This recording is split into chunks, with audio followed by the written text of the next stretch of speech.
but you had a little moment of like, keep it going. And I was like, oh no. I was like, he's going to be thinking about that the rest of the night.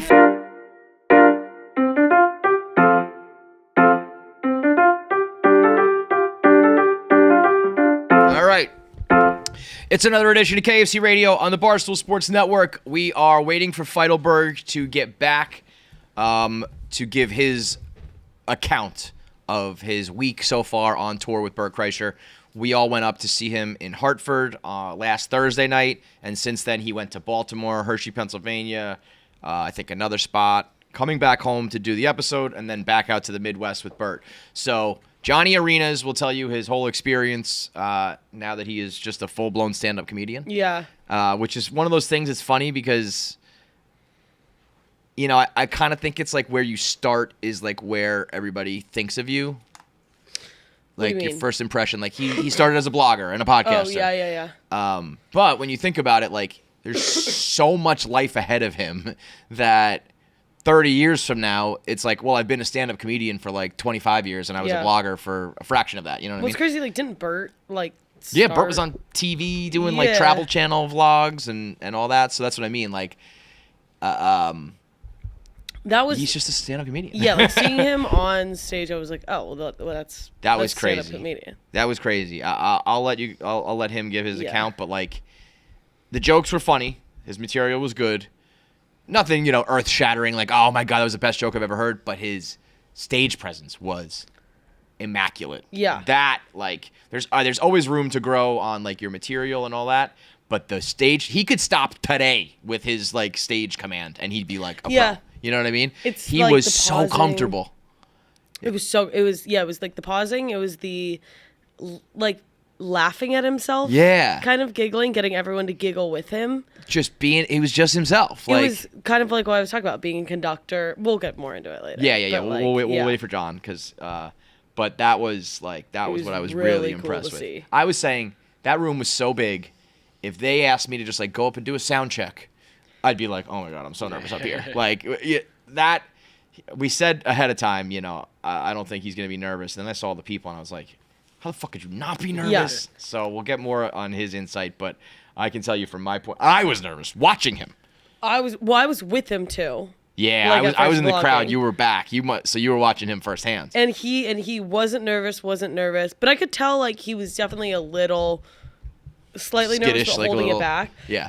And then they go and they try and tell him the directions, like the stage directions. They were like, okay, so you're going to do this. You're going to introduce Pete. You're going to do all this. And like, you could tell that as he was, and the guy, I mean, yeah, I'll let him explain it. But like the guy was so nice, but he was making him nervous, being like, do you think that you're going to be 15 minutes exactly? If you're not going to be 15 minutes exactly, then like, then we got to do this. Then we got to do that. Then you got to tell me ahead of time. And Feits was like, I mean, I think I'll be 15. I have 15 planned.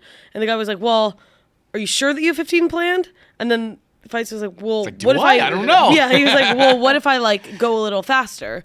You know, what if I'm like nervous and I go a little faster? He's like, well, then I need to know now.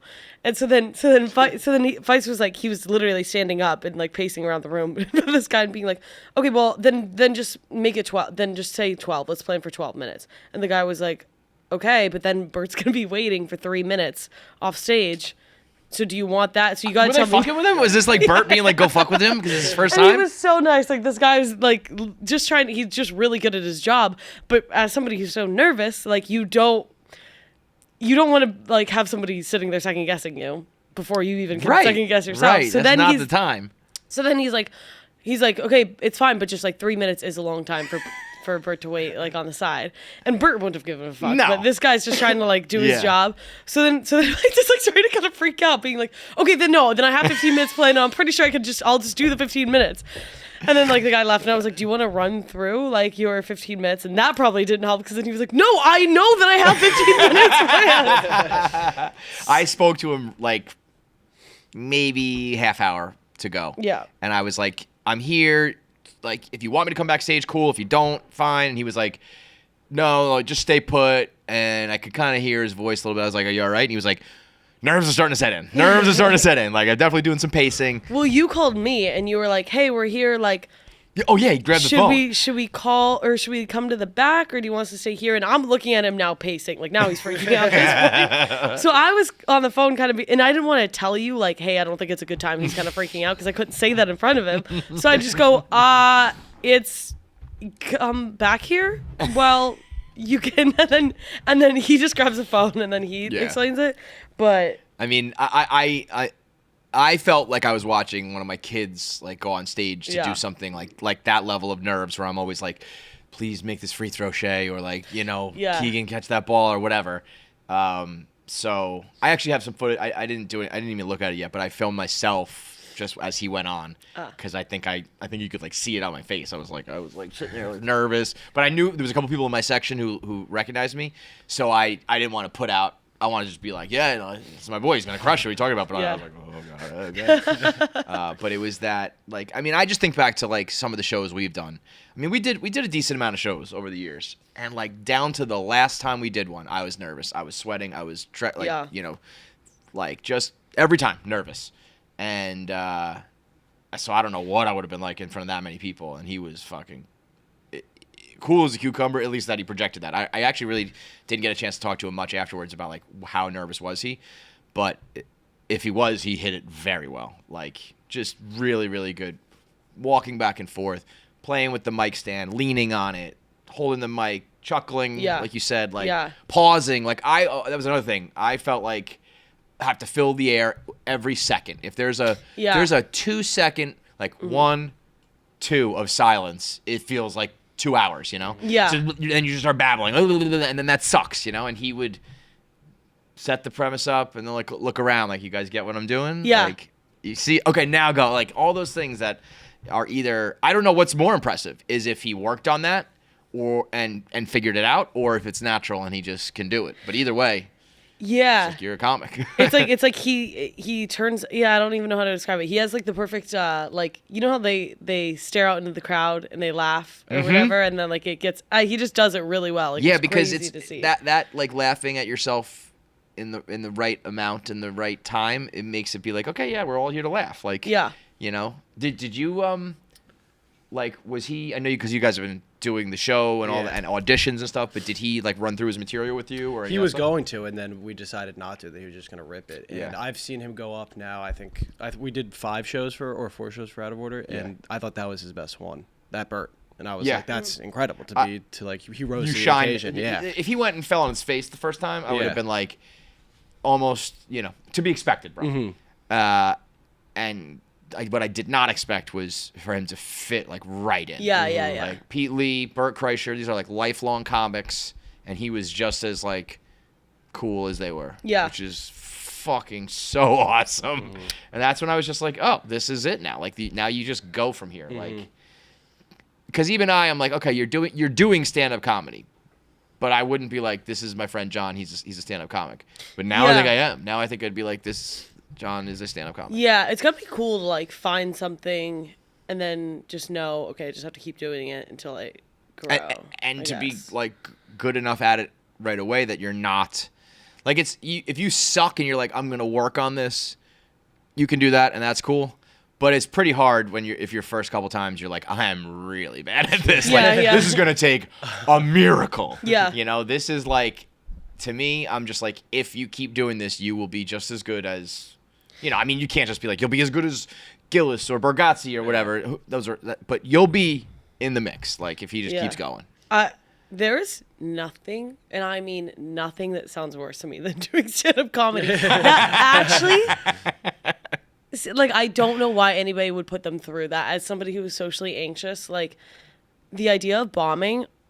The worst. I don't know, like, what, and so props to anybody who who's A, naturally good at it, and B, feels as though they can power through like the road that he has ahead of him to have to, because even bomb. Like 20 years in, you're bombing. You know what I mean? You don't just like stop. Yeah. So I also any sort of live stuff to me is almost the same as gambling for me. Like the thrill of winning was never even remotely as close as the feeling of failing. Yeah. Like we would have a great live pod, and I'd be like, oh, okay, like, you guys enjoyed yourselves? Like, cool, good. Yeah. I was never like, I feel like invigorated. I feel, give me more. I'm fulfilled. I was just like, okay, people wanted us to do the show. We did it. They're happy. I'm happy. Mm-hmm. And if it went poorly, I'd be like suicidal, you know? So that feeling of like you really got to get a rush over doing it right and like succeeding. At least I think we'll hear more from him on how he feels after he did it. But very, very impressive. Very, very cool. And the bar is just like so weirdly high now because it's like you just did an arena. You did. I mean that Hershey Park one was fucking huge. You see that? Mm-hmm. It's called the Giant Arena or something like that. Right? It's like I got the picture and I said, oh, that must be a different city because there's no way Hershey Park has a arena that size. And then I saw like the Jumbotron says Hershey and it says like Giant Arena. I was like, yeah, okay, name checks out. I think I've said this to him, but like as you know, somebody who looks up to you guys a lot, like it's really cool to see like you guys just always kind of going for it and just do it like him. Well, I'm really impressed with him doing this. Like he does it, he eats it, like he doesn't really think about, you know, like do I deserve this? Should I whatever? Yep. He just went for it. Like mascots, everything. Like you guys do a very good job. But that's where I'm actually happy he's not. The reason he's not here yet, I think I said, but his plane is delayed and all that sort of shit. So we just started to get the episode done, but we'll hear from him. But so I'm happy that he's not here now because I would never say this in front of him. Yeah. And I know he'd feel awkward about it. But like when we started, it started out like he was like, "Can I be your intern?" Which was always silly because we were like almost the same age. Yeah. And same level of experience. Like he started basically when I started, so that was always silly to call him that. But then I started the podcast and asked him to join, and it just in the beginning it always felt like I was sort of doing it and John was along for the ride, and then he became such a big part of it that we were like partners in this. But when it came to a lot of just like the business side of stuff and guests and networking and some of that sort of shit, like I was always kind of steering the ship, and he would always say things like I could never host, like like that's you, like and even the few times when he did host it, he would like act like he wasn't good at it or stumble through it or whatever, you know what I mean? Yeah. And watching him the last like probably like 5 years really come into his own in everything in terms of like his own opinions, his own like stood up for himself on content and outside of content, really like grew and matured in terms of dealing with the audience and haters and the internet and all that sort of shit. Like I've watched him, we've all watched him, but I've watched him go from, you know, kind of just like along for the ride to like part of the ride to now making his own, you know? Yeah. And in a way that is, you know, I always feel like a lot of the stuff any of this crew does kind of gets forgotten about or doesn't get the shine it deserves at Barstool or some of the credit or attention or whatever you want to call it. And, but like this is really not getting enough attention. Like, yeah, this is a real, I mean, he's stepping into the most popular arena of the last 10 years, let's call it, in comedy. Yeah. With the best people in that realm, getting invited into it, stepping into it, doing it basically flawlessly at his level. Yeah. And just going is like fucking crazy. Yeah. I mean, that's like, it's like, you know, being a comic right now is like you're one of the icons of culture, right? Yeah. It's almost like if Pavs was just like, I'm playing in the NBA right now. Like, right? That's your thing. You like basketball, and I hung out we did a couple interviews with Jalen Brunson, and Jalen Brunson said, why don't you come play with us against the Cavs tonight? That's kind of what Bert did, you know what I mean? Like, yeah. Obviously that's a bit silly, but like in terms of, you know, there's athletes and entertainers and comics, those are like it. And I feel like and he just did it. What you're talking about too, like you've seen him grow. Like I also feel like in the last few years, he just decided like, all right, I'm just like not like he's just gonna believe in himself. Yes, that's really what it all comes down. Yeah. This whole game and whole like life, but this game particularly is just about confidence. Yeah. And like I know for myself, I can absolutely say like the first half of my career, I had so much more confidence that like every time I was publishing a blog, I was like, that's funny. Yeah. Or that was unique, or I was first, or whatever. and I know it, and I'm acting like it, and it was better work because of it.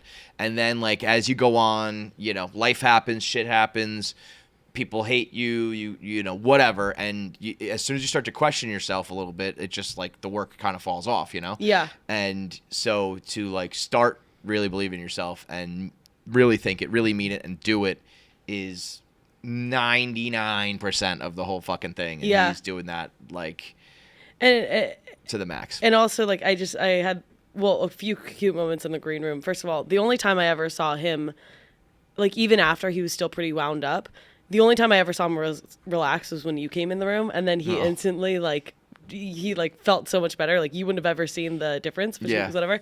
There was another moment where, like, you went in the bathroom, and then he went in the bathroom, and then you went in the bathroom, and you could hear, like, it was like it was like a locker room shower. Yeah, that was so a weird bathroom situation. It was a weird bathroom. You could just, there was no door. It was just hear like you walking. two giggling in there. Like, as soon as he walked in, he goes, dude!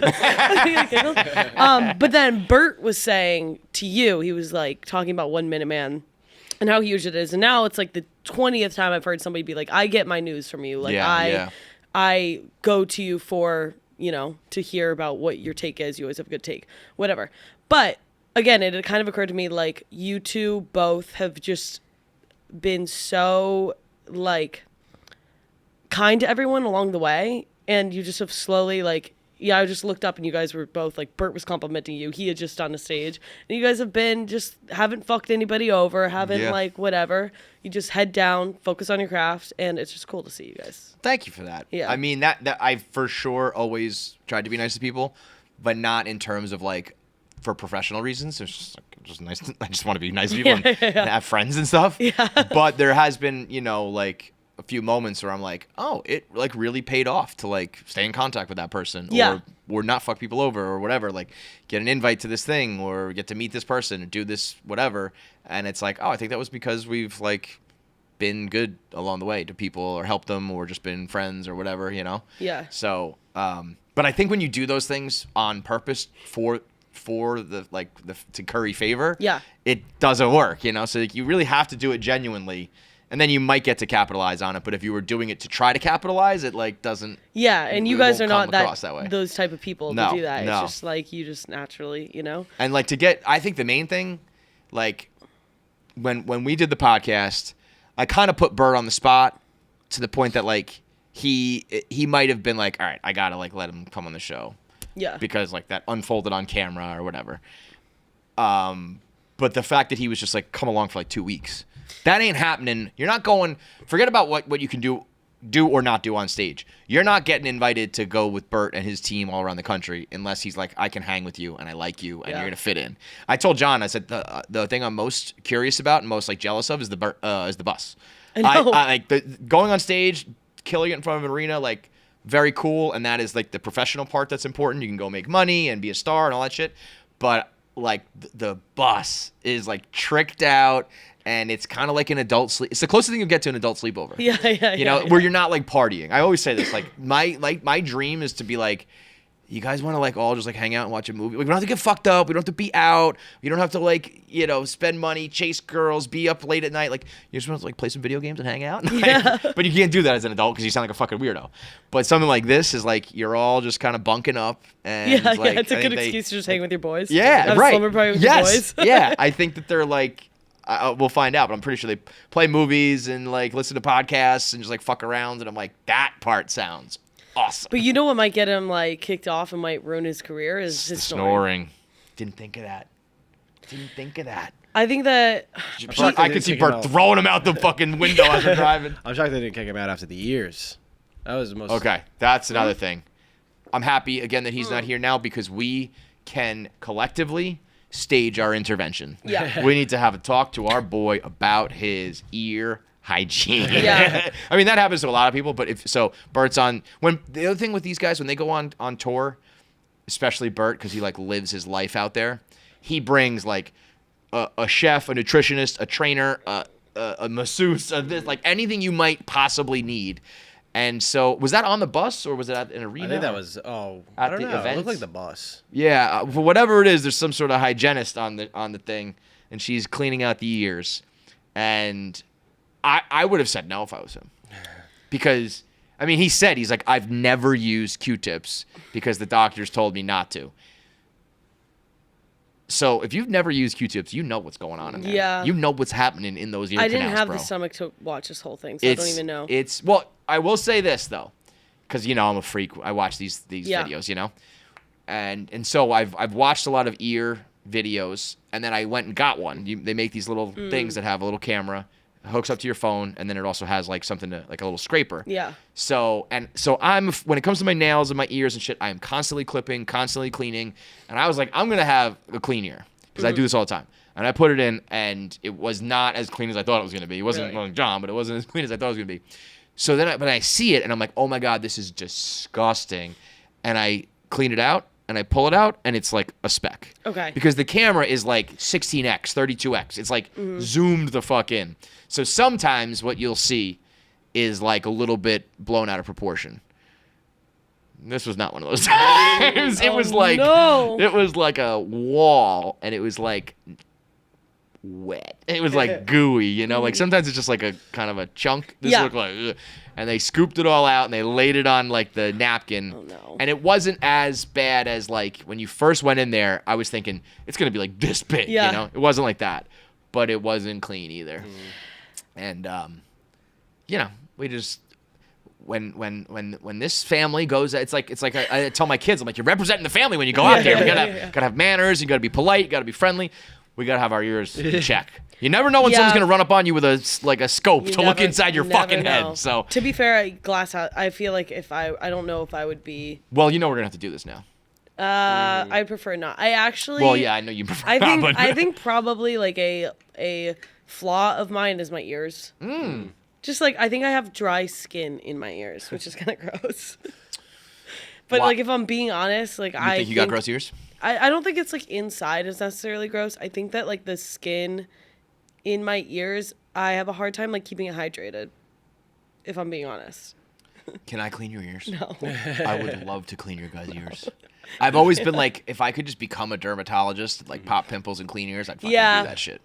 Yes. I would love to do that. I do love watching like pimple popping videos and ear videos. But so you do watch ear videos? Yeah, but ear videos is like sometimes there's a science they kind of like scrape it off the sides and then get behind it and pull it all out in one shot. Oh yeah. There's like a few videos that Snapchat because I only watch them on Snapchat because I don't want my whole For You page being like whatever. Smart. Which is actually if you look really at my smart For You page, it's like send him to jail. Yeah. Send him to jail. Do you still talk to your pimple guy? Oh yeah. I told you he took a break, right? I thought he was dead. The weirdest thing about you. Yeah, you know what's really funny? That guy. One of the other things is like ingrown hairs. You ever seen that? Where somebody has like a little bump and they end up pulling out like a whole patch of hair.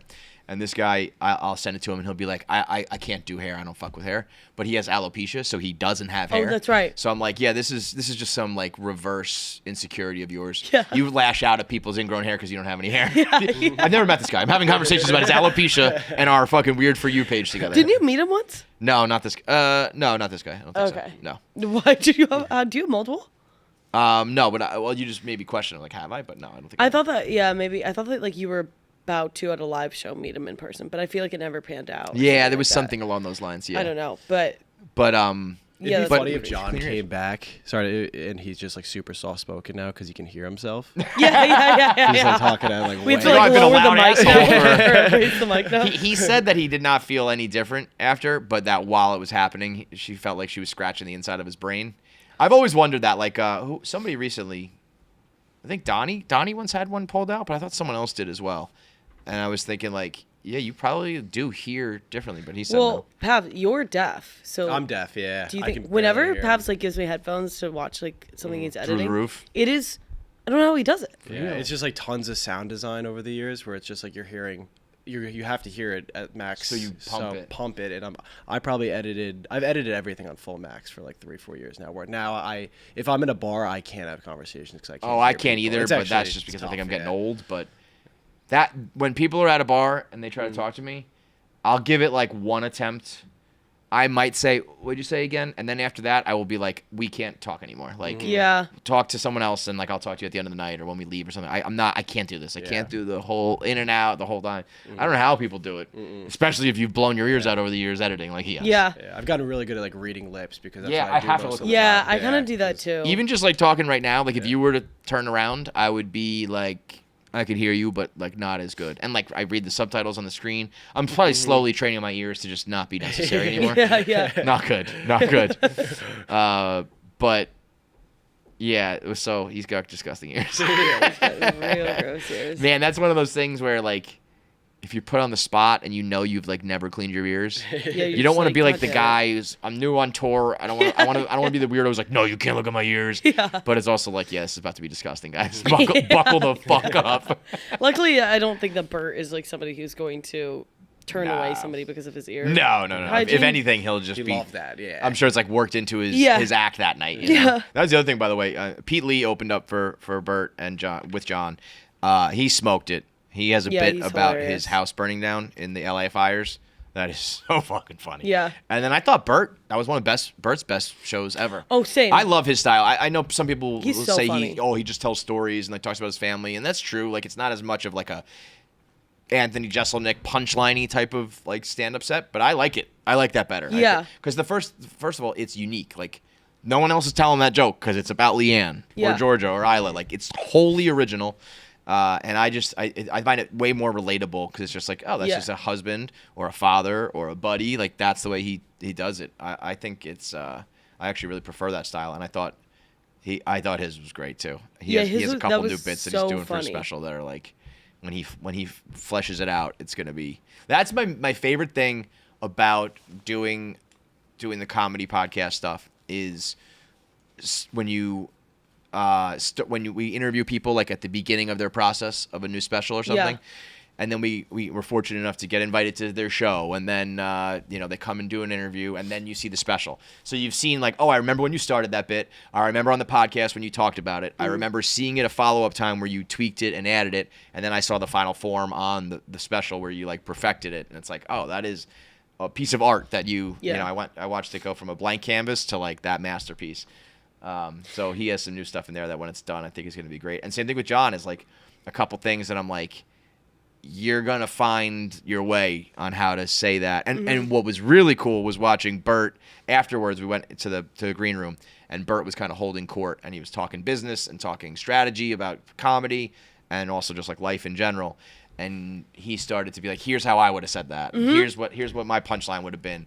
And it was good. He said it a couple times that I don't what do I know, but just knowing John as well as I do, I remember thinking like, I don't think John's gonna like that, but I think you pushed him the right way to find the version that he does like. Yeah. And so I think that's where being on the bus and doing the travel and all that really, it's a team game. Even though it's such an individual thing when you're up there, I think the process to get there is much more group oriented. Yeah, he's like a good what's it called? Mentor? Very good mentor. Also, and he tries to be one. Like, to be a mentor, mentee sort of thing, it's got to be like, I want to learn from you, and you're willing to like teach me, or not even necessarily teach me, but just like talk and say things, and you pick up on it. He's very good about that. Pete Lee was also really good beforehand because he was so like he's just so enthusiastic and like nice, very positive. He was like, you're gonna have so much fun. You're gonna have so much fun up there. Like I feel like other comics could have been like freaking him out and been like maybe bullying him around or bullying him around or like you're gonna competitive bomb. Yes, but he was really nice and be like no dude, you're gonna get up there, you're gonna have so much fun, like all this. He was really good about that. Pete is was like the perfect and he went first. I think they have a rule that like no first timer can lead off the show, so it was a good like landing spot. The one thing I did want to ask him about, so he was kind of like the voice of God when he introduced Pete, Feitelberg was. Did you notice how he kind of like stumbled over that for a second? Yeah, he literally beat himself up for like 30, like he'd be like, what the fuck, why did you fucking say that? So he's like, ladies and gentlemen, Hartford, Connecticut, are you ready? And they go loud. He's like, I said, are you ready? And even that, I'm sitting there, I'm going, I don't think I would even be able to do this. Because I'm not the hype man type, and even though it's just their voice and no one even knows who you are, I knew it was him. And he's like, are you ready for your first comic, Pete Lee? And they cheer, and he was like, so keep it going for Pete. It was just a little like stutter stammer that nobody else in the world, except for probably the four of us, like picked up on. And I thought to myself, he's probably going, you stupid, fucking idiot. I thought he was about to introduce himself, and that was hilarious. Because he was supposed to say like from. He didn't. Yeah, there was no like credits or whatever. Like intro. I forgot. You've what seen him from blah blah blah, that kind of shit. Yeah, but he didn't do that, and then he was like, what the fuck? Yeah. And then one other thing, I this is weird to do without him, but there are things that I think he would get weird about. So the one thing that Bert was like busting his balls about was when he got introduced, and I liked it because it is so very Feitelberg. He like bounced out on stage. He was kind of doing his thing where he dances and he kind of like, but it was a little bit skippy, a little bit. He frolicked out to the stage. Frolic is a great way to put it. Frolicked. Yeah. And that is very Feitelberg. Like if you've ever seen him at a bar or at a concert when music's on, he kind of just like bebops. And you know, when you're walking from like behind the curtain, some people just kind of walk out, hello, but he just kind of like hustled a little bit. So, but it was very bouncy. And Bert was like, we got to take that clip and send it to Shane Gillis. We'll see what, like, I want to hear Shane's thoughts on how you skipped your way out. So I could see Shane being like, you fucking, you know what. Yeah. So a couple, like, nothing that was bad, but I'm happy that there's a couple little things that are, like, quirky and funny that we can, like, you know, latch on to and talk about and make fun of or whatever. So we'll get all his insight once he's here. But, yeah, I think, from my point of view, I was very proud, very, very, very proud. It was very cool and really made me think, like, you know, sometimes it's like someone you're friends with or in your family or like you're dating or just something you're so close to, you can't like see the big picture, you know? Mm-hmm. If it was a different person from outside of Barstool who had been on the show and did podcasts and vlogs and all that sort of shit and then did that and I saw it, I would be like, that guy is next. Yeah. That guy has the foundation. He already has a career. He has a fan base. He's getting into acting, and it turns out he can do this stand-up shit. Watch out for that guy because, like, he is going to establish himself in this next wave of, like, creators, comedians, whatever you want to call it. And so I'm like, oh, yeah. Like, he is that guy. Yeah. But to me, it's just John, it's just the co-host, just the buddy. But I'm like, yeah, if I were to really take a step back, I would be, like, praising that. And so it's true. It's just you. It's just John. Yeah. So I think there's a lot on the horizon now. I mean, we said like months ago, you're going to put out your TV show. You're going to, what was it? There was like three things. It was like that, Bert, and like one other thing. There's like three big things he's doing.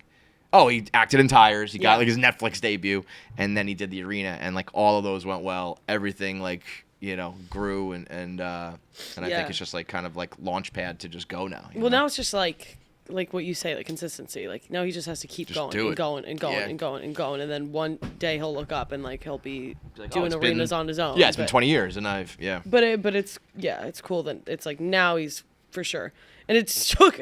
I don't even know how many years it took, but you probably for a while you've been like, you should try stand up. Like you should do I know. I'm happy. Yeah, it took a while to break him down, but you did. Yep. And he's there now. There's a few things I've always been like, you should do like workout content, you should do fashion content, you should do acting, you should do comedy. And he was always like, I don't want to work out. I just, you know, I don't want to do fashion. I just like to dress. But these other two things he's like leaned into, and it's, you know, once you find the thing you're really passionate in, you like, you have an obligation as a human to go do the thing you're passionate about. Yeah. Because like, maybe it doesn't become a career or whatever, but like you just will be more fulfilled and feel better about yourself and feel like you're doing something if you go do the thing you like. Yeah, you know? I know. Start drawing, painting, whatever. Just do it. Yeah. You know? I think about that, like, again, I've told you, I think, or I've been saying, I don't know.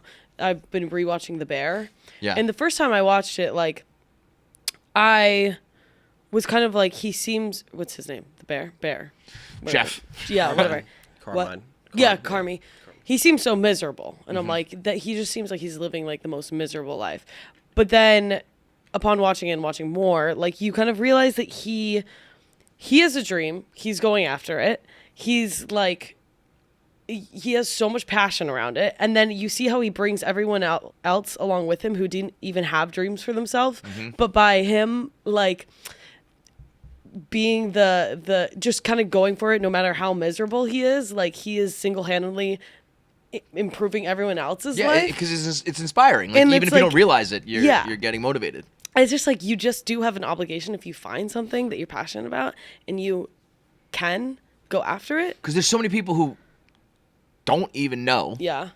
And then if they do know, don't have, like, the means. And if they do have the means, they don't have the balls. Yeah. And it's like, if you have all those, you have to do it. Yeah. Sorry, you just have to do it. You just have to, exactly. And, like, see where it goes. But you have no choice. Yeah. So, yeah, it's very cool to watch. So, you'll hear from his point of view once he gets in. The NFL is in full swing. Tailgates and pack stands and the buzz before kickoff. And you're having some drinks at the stadium. You're checking your fantasy team, checking your bets. All that's the good stuff. The bad stuff is getting tickets to get in the building for your favorite games. You're talking about fake tickets that you get scammed on, price jumps when you thought you're paying one price and all the extra fees add up. You're getting logged out while you're checking out. Tickets no longer available. Get rid of all that with Gametime, the official ticketing partner of Barstool Sports, one of the official partners of the NFL, where you can get your tickets to the game, whether it's NFL, NBA, hockey, baseball, favorite band, favorite comedian, Broadway, any sort of live event. Gametime is the best way to get in the building. It's not only the easiest, but it's the most affordable because it guarantees authenticity and it guarantees the lowest price on the market.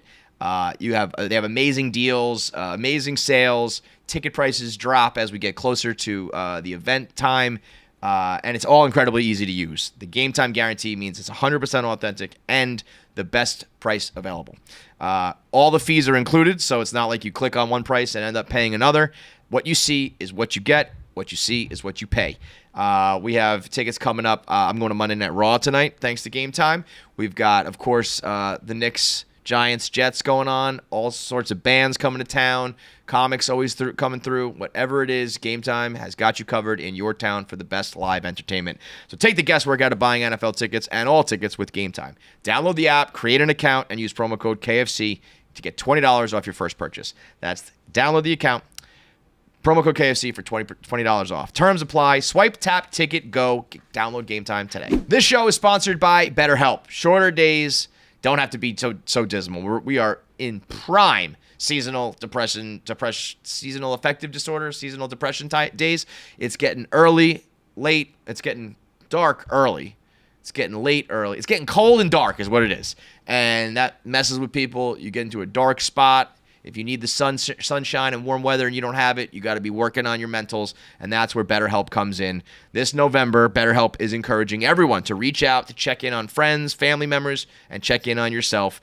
A little message, a little words of encouragement around the people you love can go a really long way, and BetterHelp can help them and can help you get through these tough times, especially with the holidays coming up. It's stressful. It's emotional. BetterHelp takes the initial matchmaking work and does it for you. They will find a therapist for you so you can focus on your therapy goals. A short questionnaire that gives you all your needs and preferences, and they have 12 plus years of experience, and an industry-leading match fulfillment rate means that they usually get it right the first time, and if they don't, you can switch for free, no problem. This month, don't wait to reach out, whether you are checking in on a friend or reaching out to a therapist yourself. BetterHelp makes it easier to take that first step. Listeners get 10% off your first month at BetterHelp.com/KFC. That's BetterHelp.com/KFC for 10% off your first month to get your mental health right this winter. All right, Feitelberg's back. Flight just touched down. Came right to the podcast. The floor is yours. How you feeling? I feel good. It was really fun. It was awesome. It was great. This was Hartford, Baltimore, Hershey, and that was it? Or there was no, and last night was Richmond, Virginia. So 4 shows back here and then out for 4 more. Yes. I'll fly out Wednesday night. So sick. Meet up with them in Grand Rapids. And there's Grand Rapids, Columbus, Indianapolis, and Peoria, I think. I don't know in what order, but those 4 cities at some point. So East Coast, like Eastern Seaboard into the Midwest swing. And I'm assuming all these are like arenas, right? Yeah, like except Richmond. Richmond was a theater. But then arenas aside from that. This guy probably stepped into like a 5,000 person theater, like, oh, guess we're doing the bullshit tonight. At one point, I was like, after next weekend, I think most of my comedy will be performed in an arena. Dude, so that was one of my favorite parts. Well, no, let's start at the beginning. When I spoke to you, I got there probably with like a half hour before you went on, and I was like, I don't know if I should go backstage, not go backstage. Do you want me there? Do you not want me there? Is it weird if I invite myself? I was just like thinking through all the scenarios, right? And then so we got on the phone to speak about that, and that's when you were sort of like, the nerves are setting in. The nerves were setting in, but it's also honestly that night, part of most of my nerves were like me getting out of the way. Mm-hmm. Like I didn't want to have like my family was there and like I had big friend groups there, and I was like, I just don't want this to seem like it's about me, because it's fucking not. I don't want to be like asking for favors, and so like most of that was just like I'm nervous that people who are coming to see me, like my family and my friends, are like their expectations are like they're gonna come backstage, they're gonna come on the bus, and like that's what most of my stress was about that night. Did you have to shut that down, or they no, all knew literally not to? No. Okay. It was completely unnecessary stress. Yeah. As most stress is. At the time. Yeah. I felt bad that I was following you around with the camera. Like, I felt bad that we kidnapped you. No. I was the opposite. I was texting her. I was like, "You got to film this shit." Yeah. I was like, "I know he doesn't want it to be filmed. You have to film it." It wasn't. I did not want it to be filmed. I kept being like, "Whatever you want me to do, tell me to do it." Yeah. But like I don't know how to do that. Yeah, I just suck like, at that. Sorry, like you can like he was like you could go if you want, and I was like sitting in this cool ass arena. Imagine if you were like, nah, I'm gonna go sit in my apartment alone. Yeah, I was like, why would you not? Do you think I don't want to be here right now? It was you're so insane. But also those things are about capturing like when you're not like I think it's kind of a behind the scenes, so it's not like go. It's just like let me just see what you're doing. Yeah, you know? yeah. Very impressed by Jackie Nichols. Oh my God! What? I don't get it. I'm impressed by what? We've said this how many times that Jackie's going to be our boss one day. Jackie's the star, and I think it's finally coming to fruition. As Timothée Chalamet would say, it's fruitionizing. I think Bert's going to steal you away. But what was he? I didn't talk the whole time. Maybe that's what was impressive. Maybe it's like this bitch just does her job. I wasn't even like filming like well. Nah, you were. Don't argue against yourself. You're just naturally. What? Well, I have that on video, by the way. Pete Lee starts filming with Jackie's camera. I was filming with my phone. We have a Bert Kreischer, Jackie Nichols negotiation for her to join Birdie Boy Productions. That was so funny. He was like, name a price. And Jackie was so like nervous about it. And I'm sitting there going like, just say a really high number. And then she started negotiating against herself. She just kept dropping her number for no reason. He was like about to like confirm one number, and then I knocked it down by 50,000. Yeah. But I think Bert has been around long enough and had openers and assistants and co-hosts and everything like that. And I think he can pick up, even if you feel like you're not doing anything, I think he can just pick up on like who is a good fit and who. Remember we talked about this a couple weeks ago? I think it was when just me and you were on the podcast, where it's just like you just click with people. Sometimes it's romantically, professionally, whatever, where it's just like I can't even put my finger on it, but you're just like comfortable. I think that was Bert with you. Okay, this is nice. This is not about me. Thank you, though. It was a funny moment, though. That was like, there was a part of me that was like, I think Jackie's going on the bus with John. I think it's a package deal. She's gone. So you're getting nervous, and she explained that guy being like 12 minutes, 15 minutes. You gotta tell me now. Like that's so fucked up. That is so. That is like, bro. I've like this is all so crazy to say. Like having done arenas now, like I've never done that like on a hard like 15 minutes, right? Like when we do out of order, it's kind of like however long, like roughly 10, you're roughly shooting 15, for it, roughly 20, but like whenever you're done, wrap it up. And that was stressful because I was like I know I could do 20, but I knew like I don't know, I don't even know how to do what it was I would have to do. You know what I mean? It's like I truly don't know what I'm doing. I mean, it's essentially just drop a joke or add a joke, and I was fine with it. But just like being told that, like it has to be 15 on the button because otherwise Bert's not gonna be here. Was he like fucking with you? There's part of me that thinks that Bert was like, go up there and tell him if it's not 14 minutes and 59 seconds, like he's got, you know, because it's also like, what the. Bert had done the opposite. Bert had heard that I was nervous, and he never comes out. So like basically the show starts at 7, opening act 15 minutes, second opening act 15 minutes. Bert comes on at 7:30, but he's usually like out on the bus getting ready. He's not like standing in the back. stage Yeah, side. yeah, got it. And at all, at any point. And that night at 7 o'clock, he came out and he was like, the man. or like 6:45, whatever time. Whatever. And he was like, "Yo, come talk to me."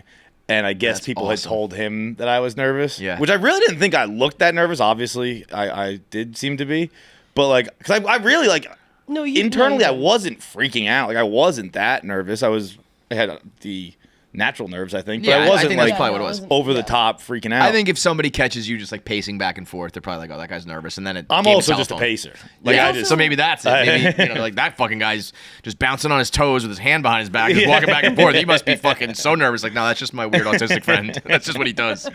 But he came up and he's like, "Come talk to me," and so that's when I leave stage side with him. It's like 6:50. Like honestly, it's like 5 minutes to showtime, and Jackie doesn't come because she thinks he's kicking me off the show. Yeah. So I was like, I'm And not Oh she gonna put this in didn't. the vlog. She didn't want to film it. Yeah. And then we get into the green room, and Bert's like, "Where's the camera?" So I run back out, grab Jackie. I was gonna say that Bert knows. By the way, Bert's always used to a camera on him, so like you can always film. And he was giving me pointers, and he was giving me advice, and he was just kind of like letting me know what it's like in an arena. And then he goes, "What's the biggest crowd you've ever done?" And I was like, "I don't know, like 1,100, like whatever the Wilbur is, something like that." And he goes, then it's the same. He's like, "You don't need advice. It's the exact same then." Really? And I thought that sounded insane in the locker room.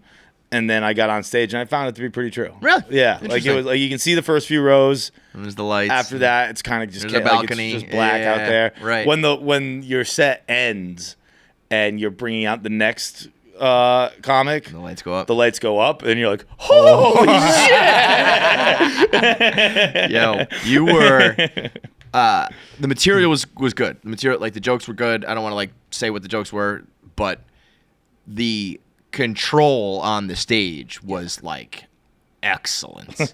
Like no difference between you, Pete, Bert, all the comics we've ever watched. Like that to me, that was one of the things I always thought about. Like would be the hardest is like I feel like I could sit down and spend the next 10 years making sure I just like, nail these jokes, and I just still don't think I'd be able to do the stand-up comedy because you have to deliver it. You know? Yeah. That's like as important, if not more. The way you just like the pace, like you were walking around the stage, leaning on the mic stand, the way you held the mic, the pausing. There were moments where you gave silence, which to me, like I always felt like I had to keep talking. Dude, the silence is the best. Yo, I hate talking up there. I like just fucking hanging out and be like, yeah. There was even something, I can't remember which part it was, but there was something where you were kind of like, it was a little bit of like an extended, intricate premise that you had to like kind of lay out, you know? And that to me would be nerve-wracking, where it's like I gotta land this plane, and like they gotta understand, so the punchline hits. You know? Yeah. And you like took your time explaining it, and I almost feel like you knew that the audience was a little like, "What the fuck is going on here?" And you were like, just silent for a second, like, "Yeah, I'm gonna let you sit in that." And that takes a lot, because like that's the one thing I always felt when we were doing shows is like if there's not noise at all times, like something's going wrong and they're bored or not laughing or whatever, you know. I think that's kind of what Bert and other comics have said about how live podcasting is harder than live stand-up. Because like when there is that tension in the room, when there is that like pause, I know I'm you got a punchline. I know I break it. Yeah. But like if you have a partner, like their partner might talk. Yeah. And that might change how It all the goes tension down. Yeah. goes, and like no one really knows what's gonna happen. But if it's just you, it's just like, no, I got it. Yeah. I get to decide when this tension breaks. Right. but like I understand where you're coming from, but that also to me would make me more nervous, where it's like I have to do all this. Like I'm in control of everything here, for better or worse. And that was just that part was that it's almost backwards to me. It's like you've been writing blogs and telling jokes forever. So like that part would make sense that you know how to do that.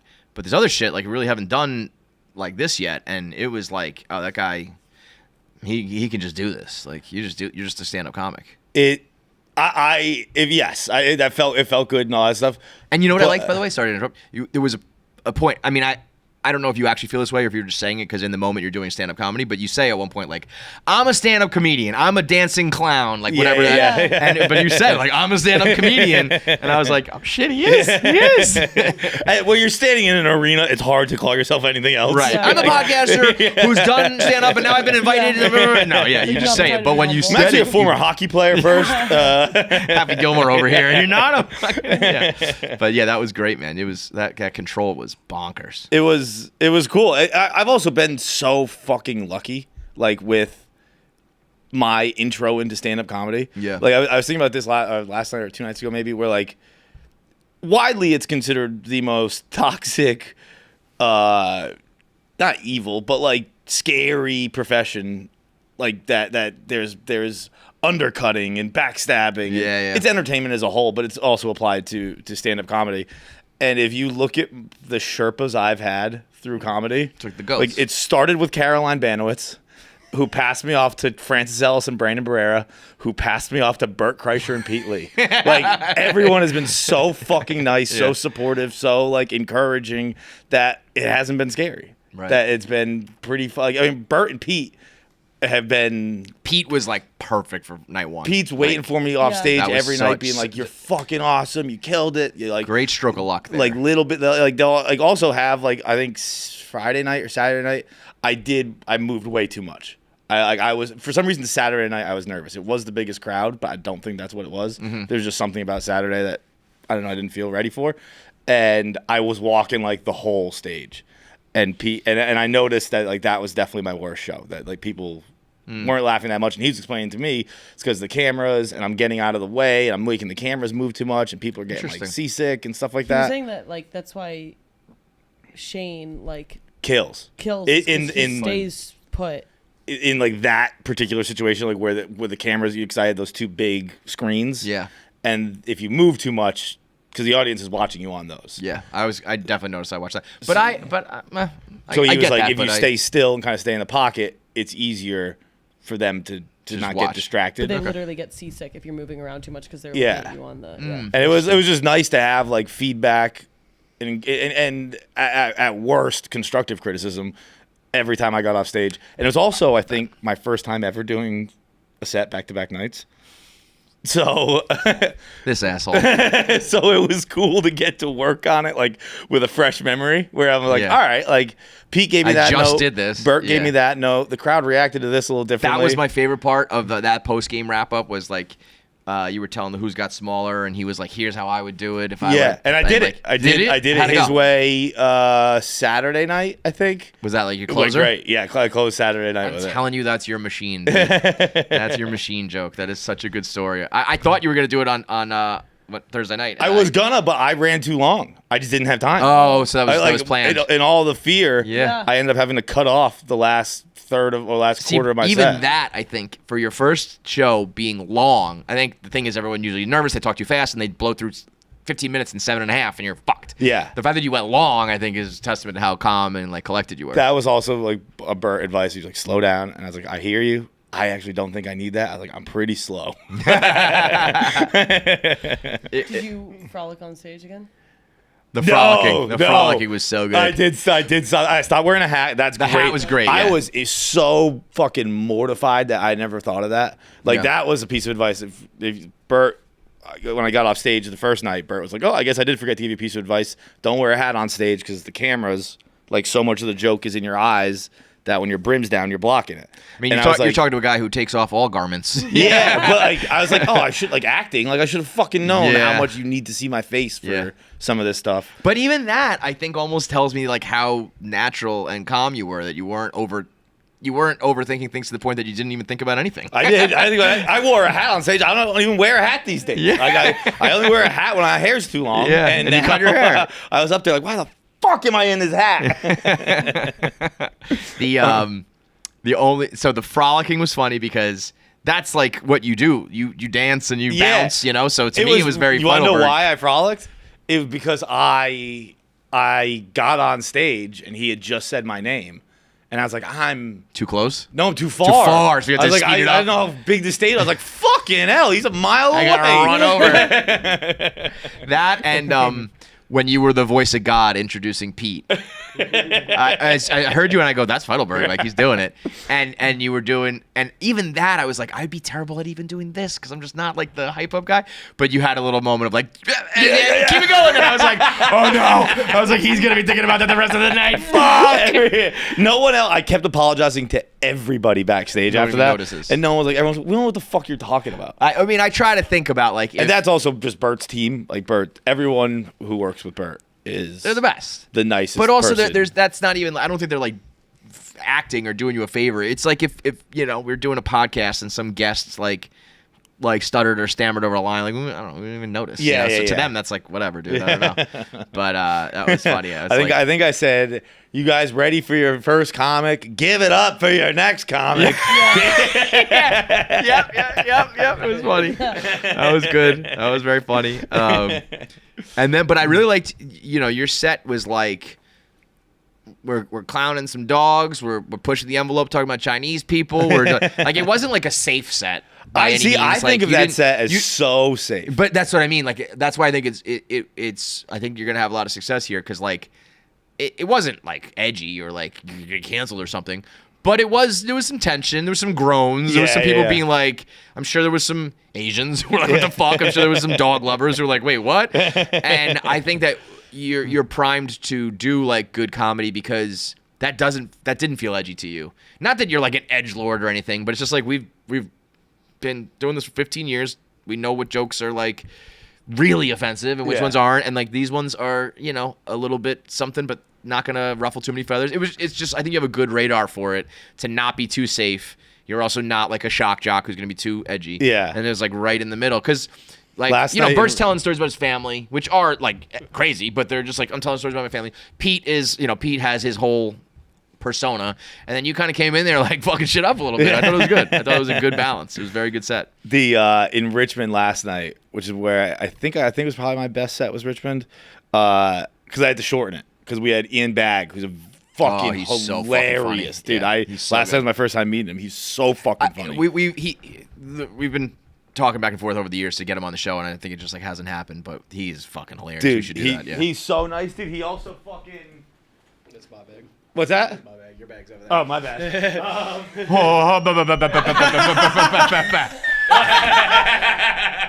You guys have matching purses? You guys have matching totes? It's just for the same. Yeah. For those listening at home, moment. John reached over and grabbed this like canvas tote bag and passed like, no, that's mine. Yours is over there.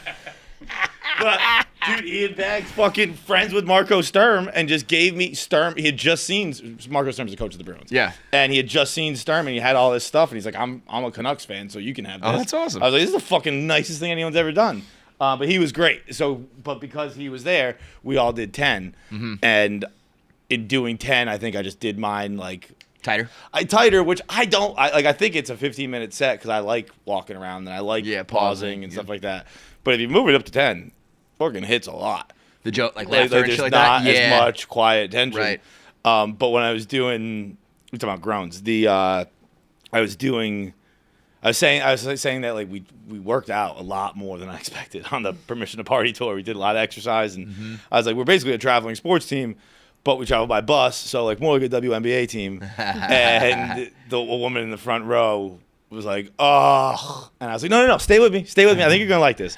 And then she ended up loving the thing. So like, I don't think it's edgy. I think it's like it's presented as kind of like I'm gonna say some fucking asshole stuff, and I don't really. But I just mean it more like, you know, you can go up there and just kind of tell like vanilla jokes, you know, and you're not doing that. I think getting the groans, but then getting the laugh is like the best you can do, you know. I always say this about like sports too. It's like you call some pitcher up and he's just like lights out. Obviously, you want him to be good every start, but I'm almost like I want you to go out there and throw a clunker to see how you bounce back. You know what I mean? And then I'm like, now you're. I think if you have 9 good starts and 1 terrible one, but you bounce back, you're better than the guy who had 10 good starts. Which makes no sense, but it's like you kind of showed it. So it was. I think you get the feeling like, all right, if I lose, I can get it again. Yeah, it's not huge. just like a wave I'm riding. Like, right, if I lose, I can pick it back up. This is not a fluke. I can do that. I saw a couple that when you said something about like I'm pretty progressive, that whatever. Yeah. They looked at each other and they go, and then you got them, and then they were laughing. Really? That a little misdirection goes a long way. It's kind of like you know when you play pool on the iPhone in like the games that you can play like send with people, and then you like have to there's the tension and you have to hit the pool thing. Yeah. Like whatever. It's kind of like that where it's like the more like the harder You bring it hits back and then it shoots harder when it goes. Yeah. A little tension goes a very long way. What else was there? I'm trying to think of some other specific moments. I mean, I really liked watching backstage. Oh, tell me about the bus. I told them, I was like, the bus I think is more important. It's the best sleep I've ever had in my life, for starters. Yeah, you slept like 12 hours. Yeah. Now, here's the real question. Did everyone else get the best sleep they've ever had with you on the bus? Yeah. Well, dude, I'm not even the problem. Pete's a CPAP boy, so like that was what it was. Bert's in his own room, so like there's nothing. I couldn't hear anything. I mean, you're on the highway. We were nervous about that. I was like, oh man, he's gonna get kicked off the bus. You're a great comic, but we can't. You gotta take an Uber, bro. Can't have you snoring. Is it like cubby beds? Yeah, like a submarine. Like Bert has his own room in the back of the bus, and then there are like 4. Top and bottom, like bunk beds, and then Pete, and Kyle had those. I was saying how it's like an adult sleepover, and like you don't get to do that anymore. You're either fucked up and partying, or you just go home. It's like, hey, you guys want to just like chill and watch a movie or listen to a podcast and tell jokes? Like you get to do that as an adult now. It's sick. I've and been learn and teach comedy camp for 4 days. That's a great way to put it. Comedy camp. You go through the set, you tell stories, all that shit. That's probably where your material is going to come from, where your knowledge is going to come from, and it's also just fun. It's like that's sick. Dude, there were times where like we were saying stuff, and I realized like, oh, Bert's like working right now. Like he's doing the CMAs tonight. I think it's Tuesday night. If you're listening to this, he's presenting at the CMAs, and he was like talking about what he's going to say. And then I realized we were like doing jokes back and forth, and I was like, "Oh, he's working it." I was like, "Oh, I didn't realize." His wheels are always spinning. Yeah, even in that post game. So that was like really cool to be like, "Oh, like again, I wasn't working on it; it's more just a soundboard." But that's you're gonna pick up present while that's happening. You're gonna pick up shit through like osmosis. You don't even realize that you're just like some of that stuff is gonna stick with you and resonate, and you'll get better, or even just business. Like he's talking money, he's talking relationships, and all that shit. It's like you're gonna learn a lot doing that. I don't know what that's from. You know that? Relationships. We don't need no stinking relationships. I just went with it. I have no idea what's that from, but I always say it in my head. Okay, I have one. It's distracted. You know, I get distracted, and I have no idea what it's from, but I always say it. Does anyone know? Distracted. You know, I get distracted. Have you just tried? I've tried Googling Nothing multiple comes times. up? I, honest to God, think they're both from Sunny. Yeah, that checks out.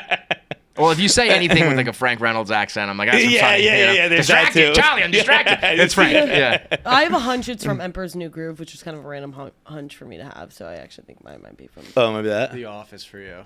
The Office for me? Yeah. Relationship. Wait, well, we don't need no stinking is from. It's badges. We don't need no stinking badges. That's from The Treasure of Sierra Madre. Yeah, it's like a Western, and there's these like I think they're like Mexican guys who are like badges. We don't need those stinking badges.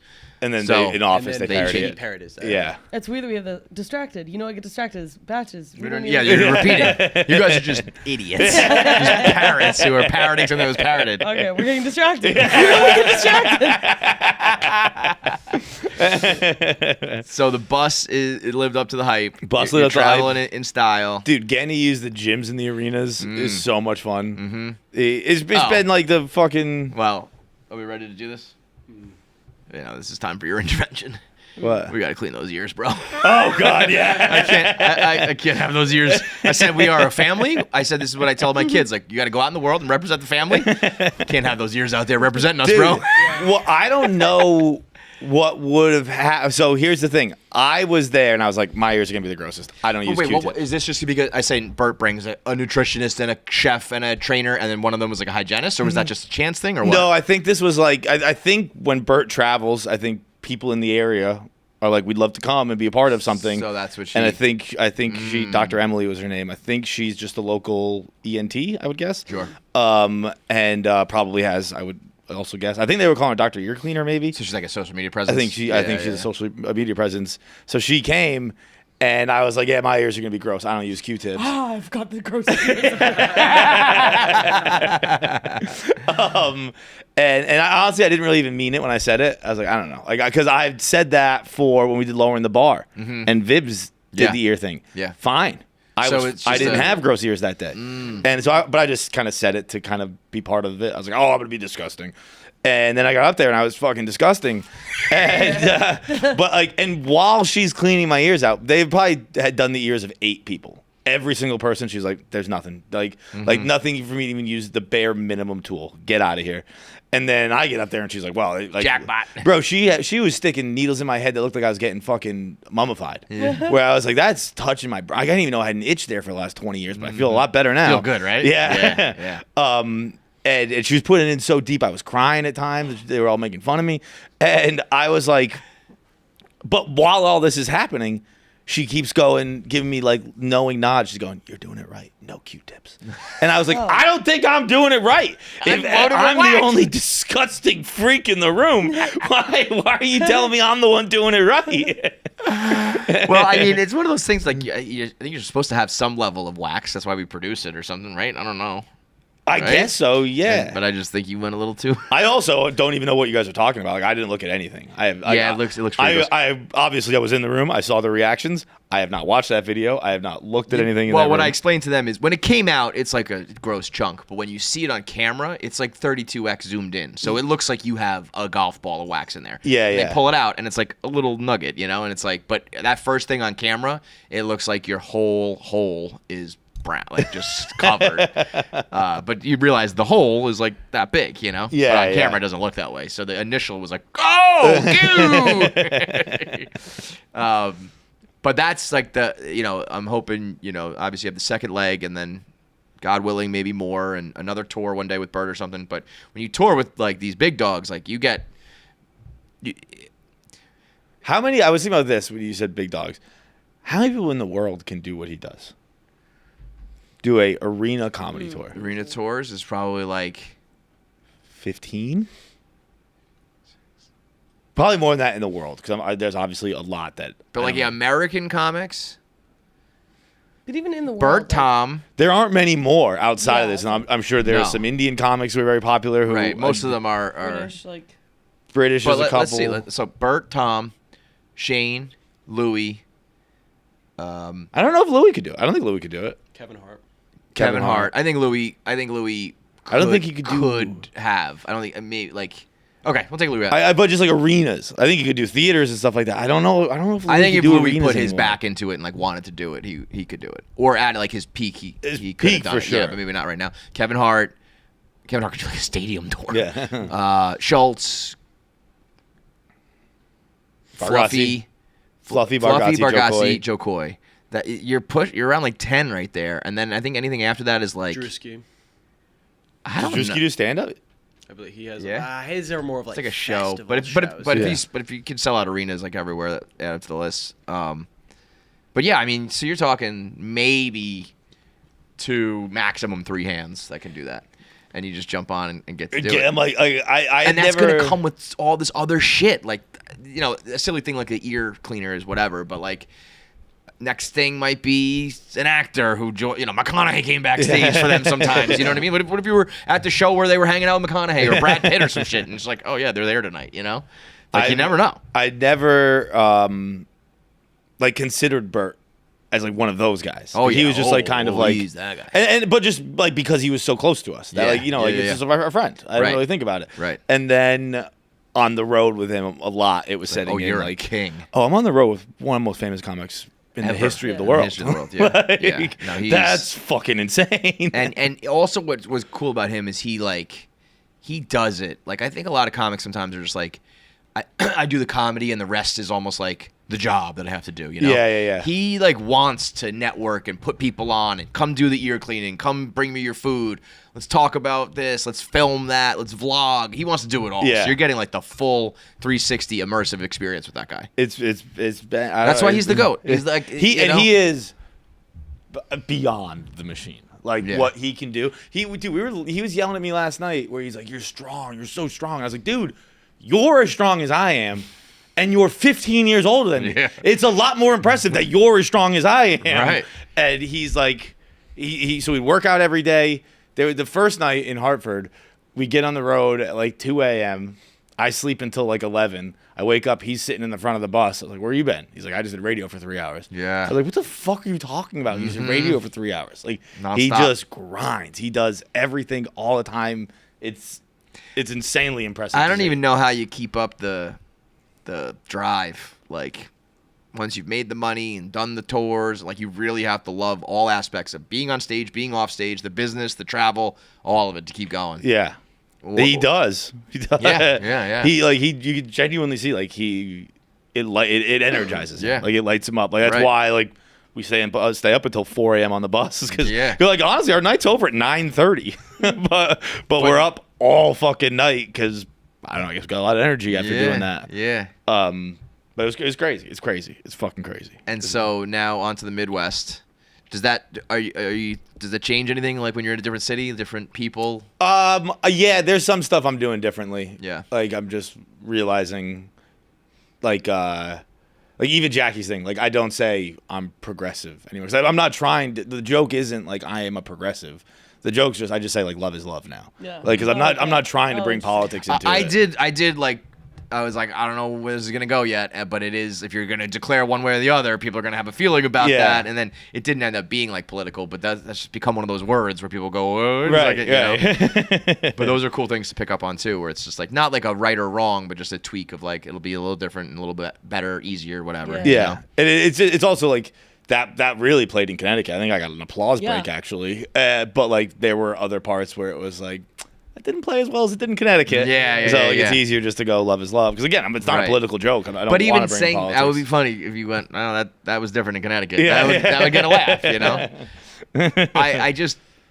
I said this would be like if Jalen Brunson came in the office and was like, hey, Pabs, you want to like play with us tonight? And like, that's a little silly, but like not really. Like the royalty that comedians have become to just do their thing at their level is like getting to just free pass to be a famous fucking icon, Yeah. you know? And you just do it. But you also belong, you know? It's like Honestly the first time I've ever felt like I was actually good was when we got into the room afterwards and Bert just kind of gave me a look where he's like, you're so good. Yeah. And I was like, okay, nice. Finally, like someone who would have said otherwise, someone who like would not want me with him otherwise. Like he almost like he was like thinking to himself. He was just like, you're so good. Well, I was like, we yes! did have a funny combo. Like, so if you listened to the podcast before John went on, he was like, I've done stand up like 40 times. And then we got backstage and you were like, I said that in case Bert was listening. I have not done stand up 40 times. And then what was funny was you were kind of like splitting hairs. You were like, well, it was like this many tours and each tour had like 4 dates. So it's probably like actually 30. And they were like, it doesn't matter if it's 30 or 40. This is all fucking bullshit.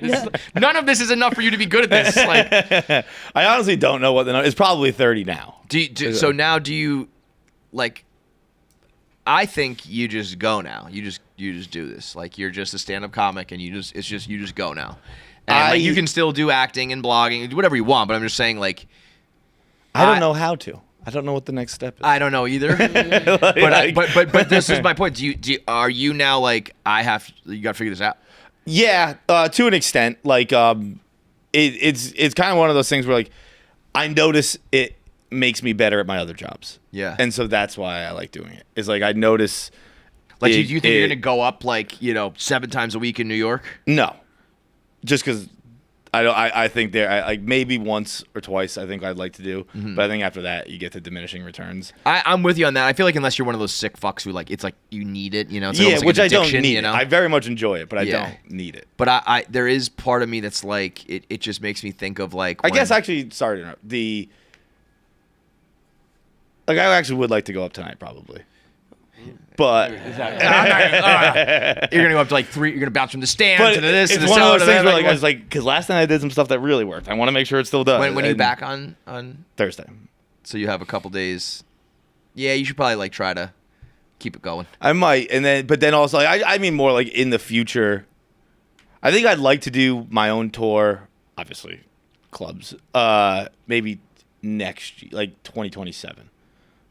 I just don't think I'm good enough yet for like to ask someone to buy a ticket. But you could have a year of like spots and shit. Yeah. Like you should still do it. I just think of it as like when Riggs like found like golf was gonna be my thing, and he just like went all in on it, you know? Or like when you find your lane about whatever it is, either a topic, a genre, a medium. In this case, it's like all of that kind of combined.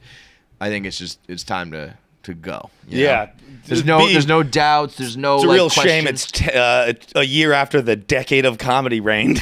ain't it like our story to just be like, and then I became a comic when all comics collectively are like, it's fucking hard to sell tickets, man. Like everyone who did it became a millionaire the last 10 years, and then I started. That's the game, baby. John Feitelberg, nice to meet you. Ain't it the truth? But yes, but also, you know, there are people.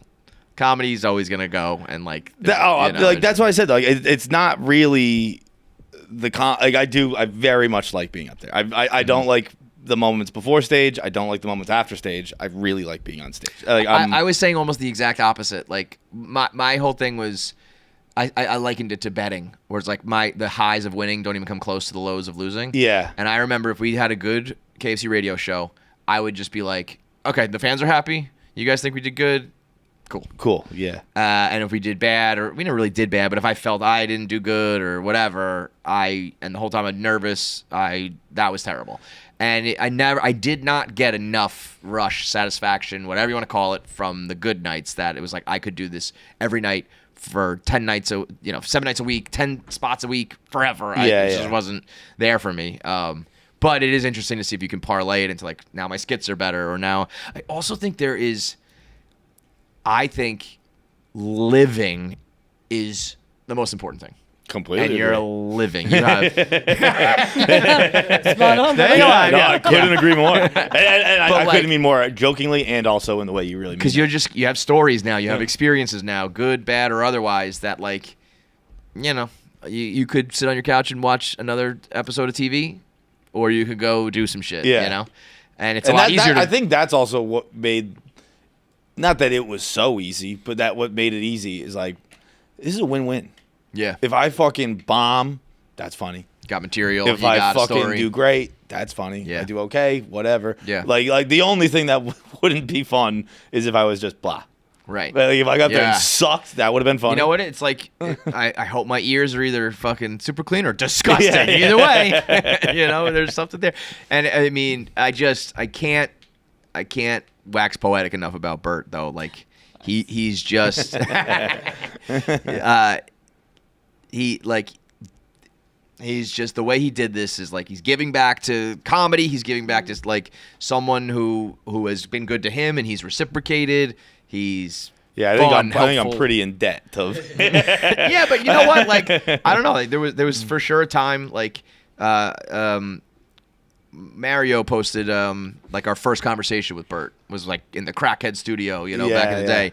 And so it was like 6-7 years ago, 8 years ago? At least, yeah. And it's like, I think Bert was well on his way, but I think like we probably he benefited from us. Yeah, and, like, true. Yeah. You're right. I think he's returned the favor and then some with an arena tour. Certainly. But like, it's just good that Jackie was saying before that she's like, I've watched you guys. You've done your thing. You've been very nice to everybody. You haven't burned any bridges. You haven't fucked anybody over. Like, everybody likes you. You both keep pushing yourselves and doing it, and like it's working, and it's just like fun to watch. And I was like, I think a lot of that was just naturally, but also it's nice to benefit from it if someone turns around. Like, I don't know if we were assholes or not great or whatever, Bert would probably be like, if he was on another podcast and someone said like, yo, why don't you put him on stage, and he wouldn't have said no, or he wouldn't have said yes, or he would have said yes and then pulled the favor back or whatever. He was just like happy to do it. So I think it's not. I think he does that a little cavalier, like let's just have a good time. But I think he also like picks and chooses. And, for sure. And you've earned it. So Amsterdam, all that shit just like kind of leads to this. It's all coming to this moment, and then you go out there and you smoke it. It's fucking insane. It's really cool. Lucky. The Hershey Center, Hershey Park Arena was. Hershey Arena. What was it called? Like the Giant Center? Giant Center. Yeah, I was like, I saw that, and I was like, yeah. How many people was that? I don't even know. I mean, that was bigger. Like considerably bigger than the XL Center, right? Yes. Yeah. That felt like double. I would guess like 15. Yeah. Yeah, that was like a real like basketball arena, like that was not which is a women's basketball arena. Wait, it's not. I don't. What do they do there? The Hershey Bears. What is that? It's a AHL team. AHL team I was a big fan of. Crazy. I like candy and hockey. Is that where like Wilt did his 100-point games? Like they like Hershey, Pennsylvania. What the fuck is there? that picture you sent me. I was like, whoa. Yeah, that was big. Yeah. Did you explore any of the cities, or were you kind of like in the arenas the whole time? Yeah, that's actually an interesting part. Like a lot of your life is bowel of arena to bowel of arena. Yeah. Like you get in the bus inside of an arena, you wake up in the next one. Yeah. But Richmond, because it was a theater, there wasn't the bowels of an arena, so we had to park outside. And Bert had actually said that. We went out, we went on a hike, and we like exercised. And he was saying, he's like, this is what I like about theaters is that they force you to get outside. Whereas an arena, like they have catering set up, the gym's right there. You could like never see the light of day if you didn't need don't to. go outside. Yeah. Which is very weird. Right. Like I know. I think from like Thursday to Saturday, I don't think I had fresh air. Wow. Yeah. It's just bus and basement. Yeah. Or I might have had the only fresh air I got was while I stepped outside to smoke. Man, that is so dope. That is so great. And by the way, we were saying, I think this is one of Bert's best sets in like a long time. It's the best I've seen him in a while. When he figures out some of the things he's working on, tinkering with for his special, it's gonna fucking rip. Some of those stories, I'm like, oh baby. Yeah. It's almost like crazy. That's like, I can't believe he still has like a Leanne story that's like that good. You know, it's like you would have thought he's gone through all of them, and nope, the best one's still yet to come. It's crazy. He's so fun, and I feel like I can listen to like funny family stories for hours. I like that. I was saying some people, want him to like tell jokes. Like that's not real comedy. To me, it's like you're never gonna hear that anywhere else because it's his fucking story and his family. You know? Yeah, right. I like that stuff. So I think it's a great show you guys are putting on. Do you know anybody else who's going to be on the second line with Blandford next weekend. No way. Yeah. That's a great one. Yeah. That trio, the Feitelberg, Blandford, Kreischer trio. Which, once again, just the nicest comedian in the world who's Yeah. going to help me. Or I imagine she'll be very nice. But Imagine if she was just maybe a I'll be bitch. shocked and she'll be She's like, fuck you. You fucking suck, dude. That's great, man. I'm proud of you. Congrats. It's really awesome. Yeah. Thank you very much. It's Thank you guys for coming, too. Obviously, like, it really meant a lot that like literally everyone I know came. Like that was so nice. That was so great. And to not have to like lie or anything. Like it was like, no, it was great, man. I swear you did. Like when you fell on your face, no one noticed. Like I was just like, oh shit, that was fucking good, dude. It was so good. No, that was seriously so cool. Like I was saying before, like it was So really, natural. really cool to see. Very natural. Very, very natural. Thank you, Oddly guys. natural. I was like, this doesn't even make any sense. Yeah. Yeah. It's also like last thing. It's like it's like meeting a new John. Yeah. What? Like it's like just comedian John. Like, Yeah, you turned it new on, chapter. Almost as if you're Yeah. like acting. Right. Yeah, that's basically what it is. I'm just pretending to be a comedian. comedian, yeah. So wait, are you guys like watching TV and movies on the bus? Or no? We did not. We couldn't get the TVs to work this time. Usually they do. Okay, because that's where you're gonna shine. But yeah, Maybe I got this show for you. Watch this, watch that. Everyone You guys sit heard down of and shut the Pluribus? fuck up. Put your goddamn phones away. Some good recommendations of like off the beaten path shit that people might not know. It's like that's how you get to go on every tour. Yeah. Like I'll travel the world with Feitelberg. He knows all the good shit to watch. That would be fucking sick. That actually is a good idea. Hopefully we can figure it out this time. BlueChew is the original tablet that helps you perform in the bedroom. And it's not just a tablet. It is a cheat code for your downstairs. Stronger, harder, longer lasting. It's like someone gave you a little pep talk and sent, your dick to the gym to work out. All in one little tablet. And BlueChew has been doing it for, I don't know, however many years now. So they know exactly what we need and exactly how to get it done. The original brand offering chewable tablets for better sex. It's not just a supplement. It is not just about your performance. This is about after you perform, when you're in the group chat and you're talking about it, when the girls are gossiping about you, when you need to feel that boost of confidence for the next time. BlueChew is like a cheat code. It's like a crutch to lean on. It's like having a superpower, an ace up your sleeve. And nothing makes you more of a legend than a little bit of BlueChew. So discover your options at BlueChew.com, where you can find out details and safety info. And right now, for our listeners, you got a special deal. Your first month of BlueChew is for free when you use promo code KFC at checkout. You pay $5 for shipping. That's it. The medication itself is for free. After you talk to a professional, make sure it's right for you. They will send it right to your door, discreet packaging, so you have better erections, longer lasting sex. You're more confident. You're happier. You're satisfied. Your partner's satisfied, and everyone wins. It's BlueChew.com. Promo code KFC at checkout for $5 of shipping and medication for free. Thanks to BlueChew for sponsoring the podcast. That's BlueChew.com, promo code KFC. From holiday hosting to unforgettable gifts, Omaha Steaks delivers the world's best steak experience. We're talking about like steakhouse experience, but at home. So whether you want to give out a box to your dad, your uncle, your brother, or the ladies in your life, the women eat steak too. Whether you're giving it as a gift or if you're hosting for the holidays, Christmas, Thanksgiving, steak is always the answer. Forget about even the turkey. Just do it. Just get the Omaha Steaks for Thanksgiving. Certainly get it for Christmas time. Right now they have the Sizzle All the Way sale. The whole entire site at omahasteaks.com is 50% off. Then you can get an additional $35 off when you use promo code VIVA at checkout. VIVA. 50% off for everyone. $35 additional off when you use promo code VIVA. I've been getting Omaha Steaks for like 12 years now. Like, they're one of our first sponsors. I got the filet mignons, the jumbo franks, the gourmet burgers, the chicken cutlets, the pork chops, the desserts, the seasoning, all of it in one box, frozen but fresh, straight from the heartland of America. Butchers pick this out. That has fine marbling, perfect cuts, frozen to stay fresh, and you can eat them all in one shot or all throughout the year. Omaha Steaks is, they're out there maximizing tenderness, and they deliver that steakhouse experience because, like I said, the master butchers from America's heartland give it the seal of approval. So save big on gourmet gifts and holiday favorites with Omaha Steaks. Visit omahasteaks.com. 50% off site-wide for their Sizzle All the Way sale and an additional $35 off using promo code VIVA at checkout.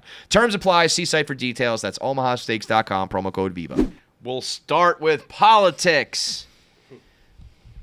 This, latest internet rumor has just got to be killing Donald Trump. You sucked Bill Clinton's dick. I'm actually, I didn't really look into this. I would love to find, I guess it was that one tweet with the screenshot of the documents, but I want to find the inception of this rumor, this joke. So that guy, it was some journalist who said Jeffrey Epstein's brother said this in an email. His tweet was very informative. It was not like a joke. He was just saying, this is what it said. So there had to have been a tweet underneath that or a retweet that was like, yo, Donald Trump sucked Bill Clinton's dick. And then from there, it just goes. Because there's plenty of things that, not every tweet or joke or comment becomes the story, the focal point of the trend, Yeah. But, this one went and... Well, wasn't it in the emails? So the email, I mean, I don't like to I don't want to rain on the parade. I don't want to ruin the joke. Just go with it. But to me, it read sort of if something was happening here and I was like, oh, they must have naked pictures of Jackie. She's getting blackmailed. Being I think that's what it was. Yeah. Not they have naked pictures of Jackie. It's the reason, why is he doing this? Oh, do they have the pictures of, does Putin have the pictures of them sucking dick? So, but what I thought was very funny is Epstein's brother came out and clarified and said Bubba is not Bill Clinton. The thing said Donald Trump and Bubba. And he was that's a different Bubba. Why is the clarification not he didn't actually suck his dick? The clarification is, it was a different Bubba. Well, was he sucking some other Bubba's dick, So there's a lot of funny elements to it, but I just know for a guy who, if you say that, his shoe size isn't big enough, he freaks out. Or, you know, your hands are orange, he freaks out. You don't like my hair, it's a week-long Twitter storm for everyone to either... I don't actually believe it happened, but I think there are people who actually believe it happened, or the people who are just happy to go along with the joke. Tons of that going on. He just gotta be dying. Yeah. And he's also not the type, what you should do in this situation is lean into it. Fucking put out your own joke, making fun of yourself.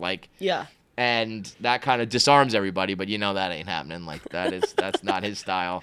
And the memes have been coming out about A1. Oh, so good. This is where Twitter is I'm happy that it's called X now because I'm that ain't even the Twitter I grew up with. It's not the same at all. But when those things pop off every now and then, you get a little taste of the old days where it's everyone is No one's really arguing. This is certainly political, so there is arguing and fighting. But it's also like right now we're just focused on getting these jokes off, and these memes and these photoshops and all that shit, and like one common goal of just being funny, and it is fucking hilarious. And like, just I would love to be a fly on the wall while he's scrolling, or his press secretary or his PR people like, what do you do about this? It's like, he's just like, I didn't suck his dick.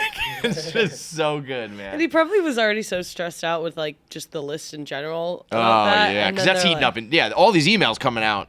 You would think he's like worried about that, but he's and then some poor intern has to be like, hey. Actually, they are talking about something else. Yeah. Don't worry, they're not talking about you being on the Epstein list. But Bill Clinton, you sucked his dick. I'm confused. Might I suggest like not running on the promise that you're going to release the Epstein list if you think that there is a chance that you might be? I'm confused on that. Am I missing something? One would say that's a smart thought. I mean, this is like all politics. Like you run on campaign promises that you're not planning on delivering, or you can't deliver. Like that is the name of the game. That's why I thought it was so funny when people are getting bent out of shape about Mamdani. Like, he's not going to deliver. It's like, no one fucking delivers. We didn't build the wall, and Mexico didn't pay for it, and we didn't, everyone's always promising tax slashing. That never happens. He said we're going to make the bus free. The governor was immediately like, no, we're fucking not.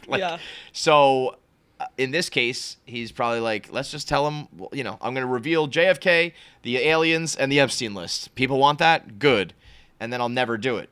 But yeah, if I knew I was a part of it, I would probably just not make it the focal point of my campaign. Like, I wouldn't, like, hiding from it also looks suspicious as well. So I wouldn't quite do that, but I just wouldn't be like, I'm the guy who's gonna reveal the list of pedophiles. It's like, sir, you're one of them. It's like, shut up, I don't want to hear that. Fucking crazy. Yeah. But it is, like, that, Marjorie Taylor Greene is clearly, like, making her move. She's talking shit about him now, and, like, he's getting booed at the Commander game. Like, there's a little bit of a shift going on, that's for certain. It's also with the, like, Bill Clinton stuff. Did you see that somebody was, like, at Hillary Clinton? Like, if you just tweeted, it's true, you'd probably win the 2028 election. Oh, my God.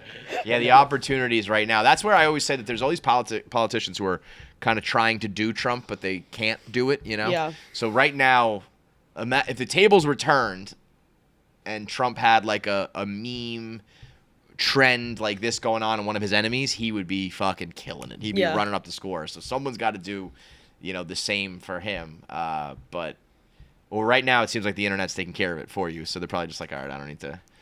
That's a rumor that's gonna stick for quite some time. Yeah. If I was Donald Trump, I'd be like, can I just die already? Because like his ego won't allow him to like step down or like end his term and just peacefully go. So the only other option is death. Like, I just gotta fucking die here. Otherwise, I'm gonna I'm gonna get shit talked about me. But do you think it's like it will ride out? Like, it's something that he can just ride out, or is this just gonna be this rumor? Yeah. Well, just like all of it. How does it end? I don't know. I think there's enough people who are just like diehard dick suckers of his that will just like ride for him forever. But there does seem to be like some of his own like companion people are starting to like sour on him, or just at the very least see the like writing on the wall of like someone else is gonna have to run and I want it to be me. That's always the weird thing, is like you got to be like boys with your party until you think it's your time, and then it's like now we're enemies. Yeah. And like when do you flip that switch? You got to make sure you do it at the right time, not too soon, not too early. I don't know. But yeah, it is interesting to think of like he has probably gone through, arguably, like throughout human history, like one of the wildest rides, like to end up here. And I just feel like those things usually end like tragically or abruptly, or I think it's very rare if you're like a lightning rod on his level, that you eventually just go like, and now my time is done. I'm gonna go like retire and like live out my days quietly with Melania. I don't think that's happening. You know what I mean? I think usually when you're this level, like there's some finality to it, but I don't know what that would be other than like something criminal or something life and death, because I just can't imagine him being like at the inauguration, like swearing in the next guy. Like, I left a note for the next person who won like all the other presidents. Like, he's just never going to do that. So, yeah. I mean, I got to say, like, probably top 10 most fascinating lives. I know. That's what it sucks that he's so, like, the Sebastian Stan did that movie like a year or two ago that, like, got blackballed and no one talked about it. And I never even watched it, but I did hear it was really good. Like, hopefully somebody one day does a movie or the book and it's not just immediately disregarded by half the people who hate him, because there is, whether you love him or hate him, it's interest, and there's like shit to learn from that or adapt from and change or whatever. But by just like burying your head in the sand and being like, Orange Man bad, it's like, okay, well, we could do that, or we could talk about like why this happened and like, will it happen again, and how do you do it if you want to be successful and all that sort of shit. It got totally overshadowed by everything else. The MRI stuff, did you see that? No. So he did an MRI, and I think, whenever that happens, people are like, are you sick? Are you dying? Is something wrong? Yeah. And so he's on Air Force One, and somebody's like, Mr. President, like, you were in an MRI, like, is everything okay? Like, what's that about? And he was like, all right, here's what happened. I did an MRI. The doctor said it was the best MRI he's ever done. It's like, what? The doctor said the best MRI results he's ever seen. Okay, man. Like, I mean, he was obviously. I do MRIs better than you. Like, yeah. It's just, everything is so funny. Do you think that there will be, like, I could see a world in which there's classes? Like college classes specifically on his. Oh, yeah, for sure. I mean, like, Harvard case study, like, for sure on, it's everything from, like, marketing and public speaking, business, politics, power, gender stuff, race stuff. I mean, it's got it all. It's got it all. Yeah. Put a little bit of distance between it where people, like, because what you need is someone like some of the smartest minds to like write that book or deliver that thing. And I think right now they're like so anti him that those people wouldn't even engage, So you just need like a little bit of space for them to be like, all right, now that this is over or whatever, now we can do it a little more. What really needs to happen is like once he's dead, because I think there are people who won't want to give him any sort of props or credit or do anything that's considered to like prop him up.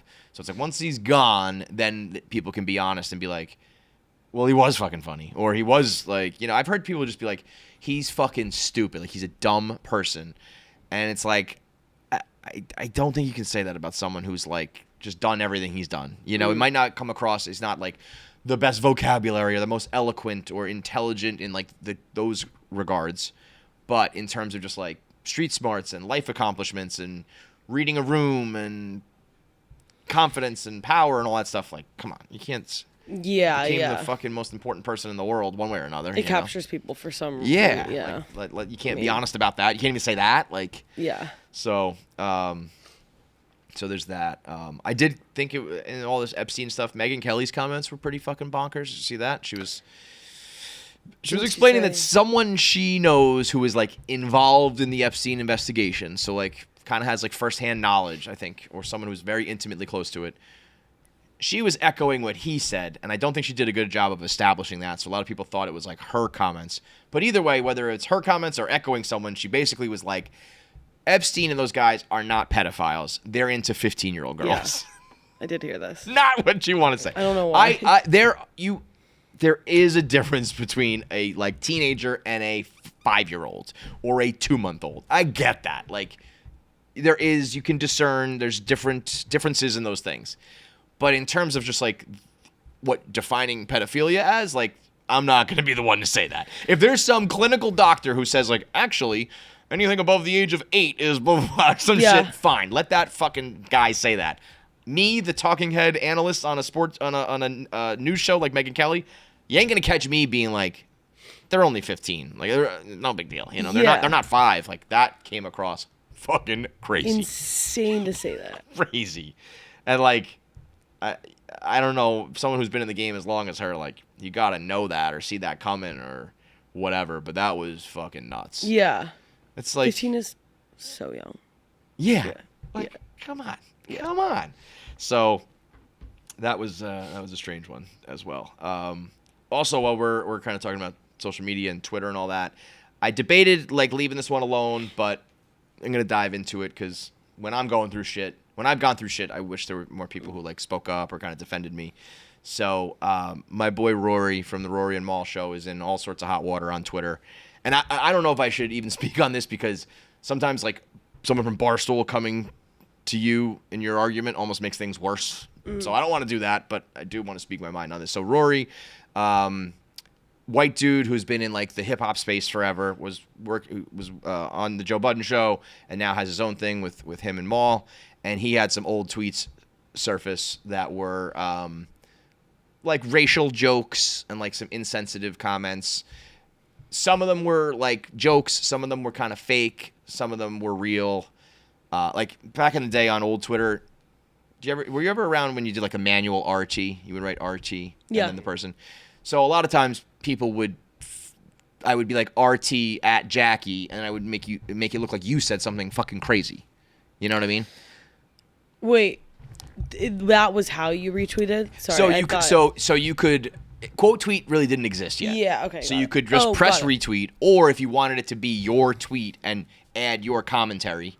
So you could, if Jackie tweeted like, I love the Yankees, I would be like, the Yankees fucking suck, I love the Mets. RT at Jackie, and then your tweet. Got it. So it's like, here's what she said, I'm retweeting it, and I'm adding my commentary. Okay. But what you could do is make shit up, like make it look like you said something crazy. Got it. So at least like one of those tweets was that, and it was kind of like making fun of like ethnic names and that kind of shit. And so he got in some hot water over it. And that I don't stand for that anymore for like a couple reasons. One, it seems like a lot of the like hate they were getting, because their whole podcast was catching it that weekend because they were talking about Kendrick Lamar and the Clips and rap. And I think there was a lot of Kendrick Lamar stans who think that they are too pro Drake. So I felt it was like you have a fan base of people like looking for shit on you. That I already am like, if something happens, if you've done something wrong, fine. But when you have someone like intentionally combing through your past to try to fuck you, I'm like, I don't even pay attention to that anymore. I also really, there's three things. There's that, the chasing, finding, looking to try to tear you down. Number two is I feel this way, and I've heard a lot of like people in like colleagues of mine who do this for a living are kind of coming to this realization of like the internet and particularly Twitter literally isn't real. Like it's not real. It's like it's hard to say that. People think it's like in 2025 it's real. You can't say that the internet's not real. It's like it's almost the opposite. Like we've been on this so much and so much has gone on that you have to realize this is its own little ecosystem where people will be outraged and people will love you and they'll defend you and they'll hate you and they'll laugh at you and they'll make fun of you and all that shit. All that happens here, and then like the second you put your phone down and walk away, it's over. Like it does not happen. And of course there are certain things that will bleed into real life if you've like really fucked up. But instances like this are like you're trying to tear me down and you're looking for it. You're doing this just on this one app where you feel like you have a soapbox to stand on and a audience to speak to. And the minute that you turn it off, it's just gone. And then the third thing is, if you were not around for like those days of Twitter, I almost think like you're not allowed to speak on them because it was just fucking crazy. It was different. It was funnier. It was less gotcha culture. It was less arguing. There was like no politics. It was just fucking around and having fun and fucking with people, getting fucked with, telling jokes, getting joked on, all that sort of shit. So I'm like, I don't know, half of you guys are probably 20 years old and have no fucking clue what it was like back then. So I don't know. I add up all those things and I'm sort of like, this just feels like one of those internet like witch hunts. And the main thing to me is like, there's a few guys in the hip hop space who are white dudes who are like pillars of it. Rory's one of them. This guy Parks on the Joe Budden show is another one. DJ Vlad's a huge one. Adam 22. There are certain guys that are like in the hip hop space that I think it's kind of crazy to say that, to try to play that guy's the racist guy. You know what I mean? Like there's a whole other discussion. People call them culture vultures. They'll say we don't want to hear white people's opinions on hip hop. Like that they deal with all the time. But like I these guys who are like embedded in the hip hop life, who are constantly involved and around black culture and music and the lifestyle, like I think you're really wasting your time to try to tear that person down. Like that, if anything, that's like one of the few people that interesting, yeah, has been like an ally, to use a overused cliche term, but like it would almost be impossible for him to be him if he was racist. You know what I mean? Because it's just been his life for so long. If anything, I'm pretty sure. I don't know for sure, but I'm pretty sure Rory is like exclusively not with white women. He's racist against the whites. I think Rory hates the whites more than anything. So I find it to be like, sometimes when these witch hunts happen, it's like, this is the guy. Like there's plenty of people to do this who are really like that, and you're gonna try to pin it on this dude who has done like everything he's done has been the antithesis of that, other than a couple tweets, some of which taken out of context, some of them silly, some of them bad for sure. But I don't know. It's just like, if you're really bent out of shape about this, there are way bigger and worse examples of people to go after than this dude, you know? It got picked up by TMZ, and like TMZ, I almost got to tip my cap to them. They made a fucking thumbnail that was like his face, the logo of the podcast, and then a Beyonce thumbnail with a whited out shirt that said hood rat across the, I mean, it was like, holy shit, this is fucking, they were going after it. So I think the latest was that he deleted his Twitter, and I was like, more power to you, bro. Like the get the fuck off of Twitter. If you, I know I think it's hard for some people, like certain, like we were a Twitter company, certain podcasts, certain like hip hop is a Twitter thing. Like there's certain kind of like realms that really operate on Twitter, and I think sometimes you feel like if I'm not on it, I'm out of loop, out of touch, out of the loop. And that might be true, but whatever you lose in that, like you'll gain in just like peace of mind, getting the fuck off of there. My sister, she's like in marketing, and for work they want to get into Reddit, and so they informed her. They were like, can you try and figure out Reddit, go on it, get to know it, and so then she went on it, and she has to like be able to post, so she has to, I don't know, work up the points to be able to whatever. I don't really know how it works. Points and all that shit. But so she just tries to go. She knows about like New York food well, so she was like, okay, I'll go in the New York foodie, whatever. Instantly she posts something, she's getting like death threats, like immediately. They're from like, food. You don't know what the fuck you're talking about. Have you ever tried dumb what like whatever? All this. She's getting so much hate, and then she's fighting back with people. So now she's like getting mad. And so then I would just like look over. She'd be on her phone. She'd be huffing and puffing. And she would be like responding to these Reddit people. And it was just like, I mean, obviously I knew how toxic the internet is, but it was such like a tangible example of we were literally just like hanging out at a bar, and then I would see her looking down, huffing and puffing. I'd be like, are you on the fucking Reddit again? Yeah, like you could just be having fun, but you're choosing to just torture yourself over here. It was like day one she got sucked into like the toxicity of it all. Well, almost like good for her, because that means she's making waves. Most people you post on Reddit just disappears into the abyss. Whatever she said got the people going. It was provocative. Then she like has learned to, she's like almost bullying people because then she learned, like, somebody posted something, and then she did, this is a dumb take, and then she got a bunch of upvotes. So now she was like gaming the system. She was now like, she knows. they love me on there now. But the thing is that, like, people, especially when there's a voting system, we did this with Barstool commenters too.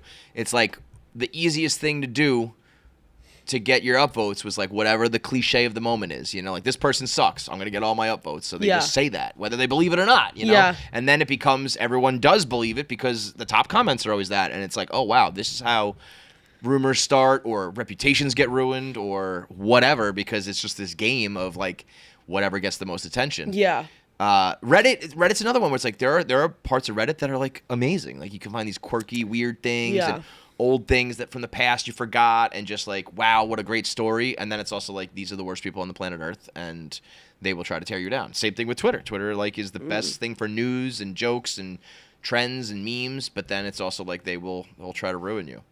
That was the one thing I will say. After like the tweets came out, they did a Twitter space, like these fans did a Twitter space, and Rory joined it and was on there for 4 hours. Because when he first joined, he was sort of like, fuck you guys, what are you fucking talking about? Like, kind of defiantly pushing back. And then started to realize, like, oh, this is, like, pretty real. Like, some of these people are really either bent out of shape or taking this seriously or want answers. And he was like, then I couldn't just leave, so I had to, like, keep going. And then And then there's one person who's being an asshole, so you're like, fuck that guy, and you're yelling at him. But then there's someone else who's just being, like, earnest and asking for an answer. But they're all getting lumped together, so you come across bad, and it's like, I really believe in if you fucked up or you've done something or you're involved in a situation where you need to address something, you got to do that. But otherwise, like, taking the time to try to explain away yourself, like, explaining never works, because the people who hate you are not going to, like, listen to your explanation, and the people who are already backing you don't need to hear it, so you're really just talking and making it worse.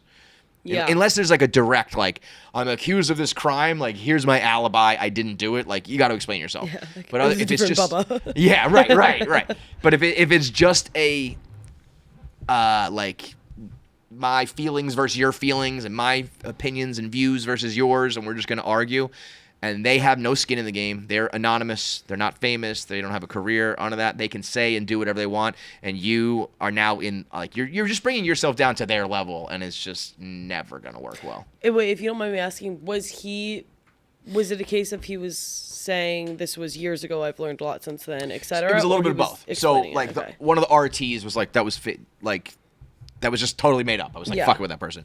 Then there was some that were like, oh, I didn't tweet that. Like, the girl I was dating at the time who was black said that. And it's like, I don't know, that's true or not, So some of them I think were real. Some of them were probably not as bad as being portrayed. Some of them were a mix and match. And I think what I did hear him say was, he was sort of like not apologizing. Like, he's like, I'm not racist, and I like, don't stand for that. But, like, some of those tweets were stupid and insensitive. And if I, like, offended you and that upset you, like, I'm sorry for that. And then he for sure was like, I totally mishandled myself in that Twitter space. Like, that I apologize for. So, I think he was very accountable for what he needs to be accountable for. And the rest of it is, like, sort of bullshit. But it's such a fine line of, like, Barstool's gone through so many, it's been around so long. There was for sure a time that I was like, never apologize for anything. Then there was a time where I was like, apologize immediately and just make this shit go away. And now I'm somewhere back where it's like, apologize when you need to, but it's the people who are just apologizing for shit they didn't even do. That's why I love Sydney Sweeney's answer the other day, where it was like, everyone's like, wouldn't it have just been easier to say, like, yeah, this is bad, I don't support it? It's like, yeah, I guess so. But also that just opens up another can of worms, and now you're apologizing for things. Where do you stop? They can pick out another thing and force you to apologize, and they can just do this game forever. So I think it's better to stand your ground. But if you've, like, fucked up, then apologize. But anything else, I don't think is worth. If it's a mob, I don't think it's worth it. Yeah. If it's like, I hurt you, I fucked up with you, I'll apologize for that. But if it's just like a whole bunch of people online have this opinion of me because they already didn't like me and they're just looking for things to tear me down with, I'm not going to cater to that, Yeah. So, but yeah, I think it's getting harder and harder to justify, like, even existing on Twitter anymore. Like, what is the value? I know. What do you get out of that, Is your home actually safe if you have old school home security? The answer is no, it's not. Traditional security systems respond after the break-in, which it's kind of too late. They've stolen my stuff. They've harmed my family. They've scared me. They've made me feel unsafe. That didn't work. Simplisafe is preventative. They have sensors, lights, alarms, communication systems, and have the authorities on speed dial so that if anything even is about to happen, Simplisafe saves the day. They will stop while the intruder is on the outside. They'll sound the alarm. They can use the speakers to talk directly to them to scare them off, like, hey, you're going to get caught. Someone is home. Someone's watching. Get the hell out of here. That way the break-in never happens. That's how you stop crime before it starts. I have Simplisafe at my house. I just set it up myself. They send you a box. You can place everything where you need it to. You sign up for their system. You get the certificate. You're safe.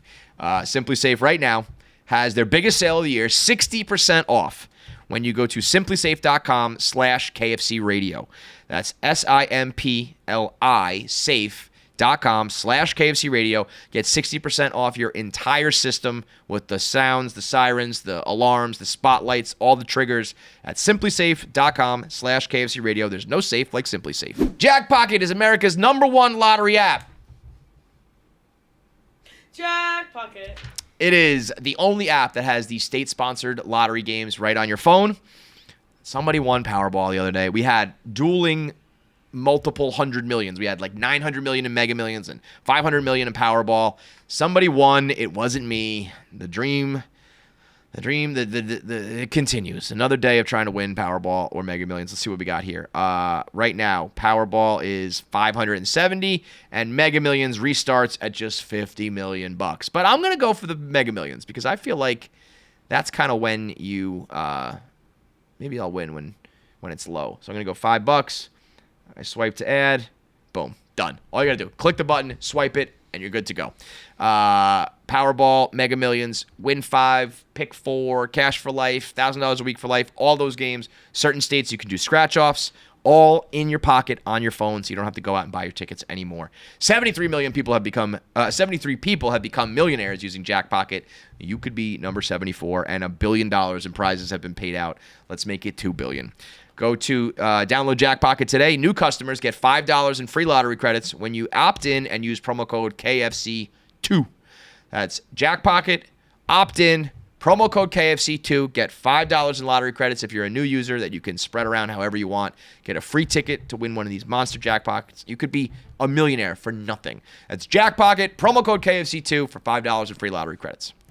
We also got Inside Barstool news and drama. I don't want to characterize it that, but Kirk Minihane's taking a break for mental health. Tweeted out the other day just saying, like, I'm about as low as I've been, so I'm going to step away from the show for a little while, which is something that's happened a couple times now. If you know Kirk's story, he's, almost attempted suicide and had very well documented mental health issues and has taken a couple breaks. And Bree posted being like, imagine being a bully who, says all this shit about other people and then needs to take a step away from mental health. So now there's, those two camps are warring again. What's their beef again? The Zach Bryan stuff or other stuff? I know Kirk has been anti-Bree, but I don't know exactly what it was for. I actually forget exactly what it was. It was something... Oh, Beach House, Nikki Smoke stuff? No, because it was before then. It was with the Zach Bryan stuff. I think he was saying... I forget. Well, either way, they've had their differences. I think it's kind of an interesting... Kirk himself was like, there are going to be plenty of people who are running up the score on me and dunking on me, and, like, that's fine. I say a lot of things about a lot of people. Like, I wasn't putting this out there for sympathy. This was just simply an update.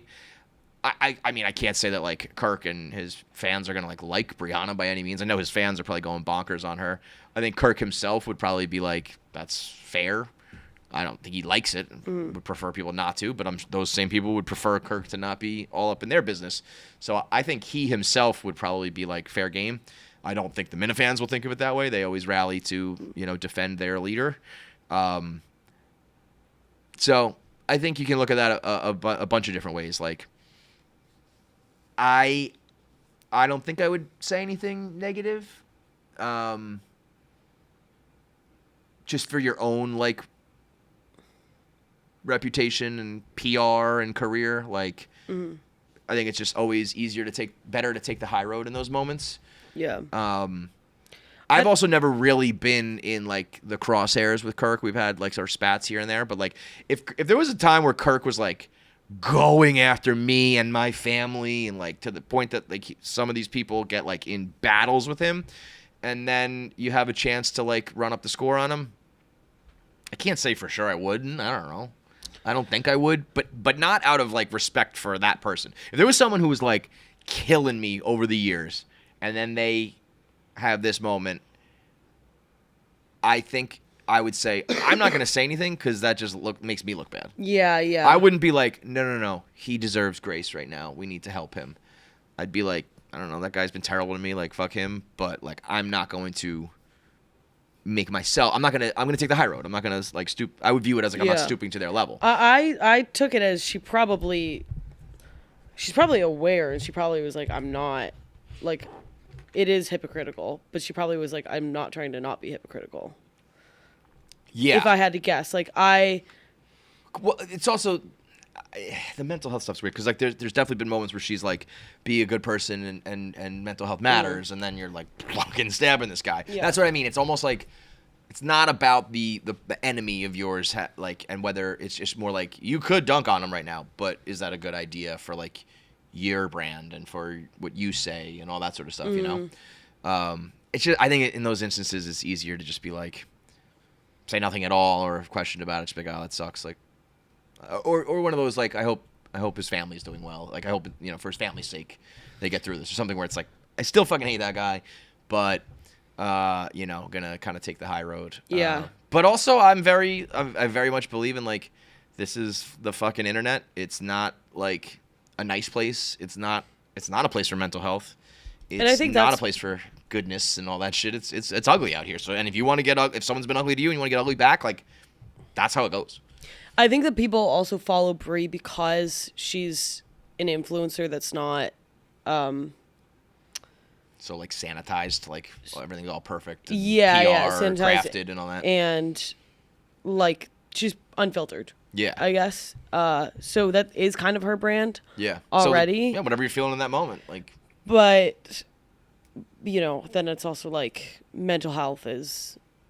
There's arguments to both sides. Totally. It's like I could that's see why how it's that's an interesting conversation. Like, I think there's a lot there, because it's also like, the internet is not real, right? I say that it's like Kirk is always a funny one where he could be like, you're a fucking piece of shit, and then like you see him at the next like Barstool event and he'd be like, hey, what's up, man? You know what I mean? Yeah. And it's like, that's not normal, and I don't expect people to just be able to say, oh, okay, like that Twitter rant he went on, or he just used me for material that day on his show, he doesn't actually hate me.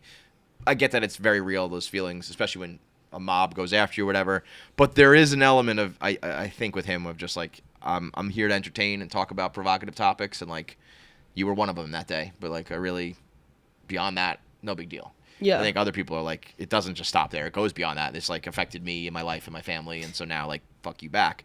But it is one of those things, like if you had just put away your phone or didn't know that story at all, would you have got caught up in this, But but also maybe like she felt a supreme sense of like she got a little bit of revenge, or like got it off her chest and feels better, so like more power to you. But I just think those things tend to open up more doors to more bad shit than this. Like, it's gonna be not as helpful as you think to like get that opinion off, But we'll see how that goes. I mean, I think Kirk is like, totally off the grid now, taking care of himself, so I don't think there'll be much good back and forth after that. But I'm sure the Minifans will keep on going. But that's a good example of the people you should just not listen to, like, at Kirk's fucking, they all have these like alternate personalities and parodies and that are all like Kirk Minihane related. It's like, you don't need to reply to like at Kirk's grandma. Like, these are all fucking just people on the internet like doing dumb internet shit that really shouldn't be a part of your regular life. But so get well soon, Kirk. Yeah. Okay. Get back at it, and I'm sure the internet will be waiting for you when you do. And one other thing, I can't stand Ariana Grande and Cynthia Erivo. I can't stand that little dynamic. Drives me fucking insane, man. I actually liked the other day for a split second. They were walking like some red carpet, and a fan grabbed Ariana Grande. Did you see that? No. And Cynthia Erivo like bounced. She was a bouncer. Like, get the fuck out of here. Like, grabbed her girl, and like got away. And it was like, that was cool. Like, she fucking defended her girl. It was like she was holding space for Ariana Grande. But then I've seen like they're like that like all the time. It's like she treats her like a little kid almost, that like needs to be defended. There was some interviewer that it was weird. Some interviewer grabbed Ariana Grande's arm and like shook it. He was sort of like, yeah, like you did it or something like that, and like shook her hand pretty like violently. And Cynthia Erivo like reached over and was like, no, like stop doing that.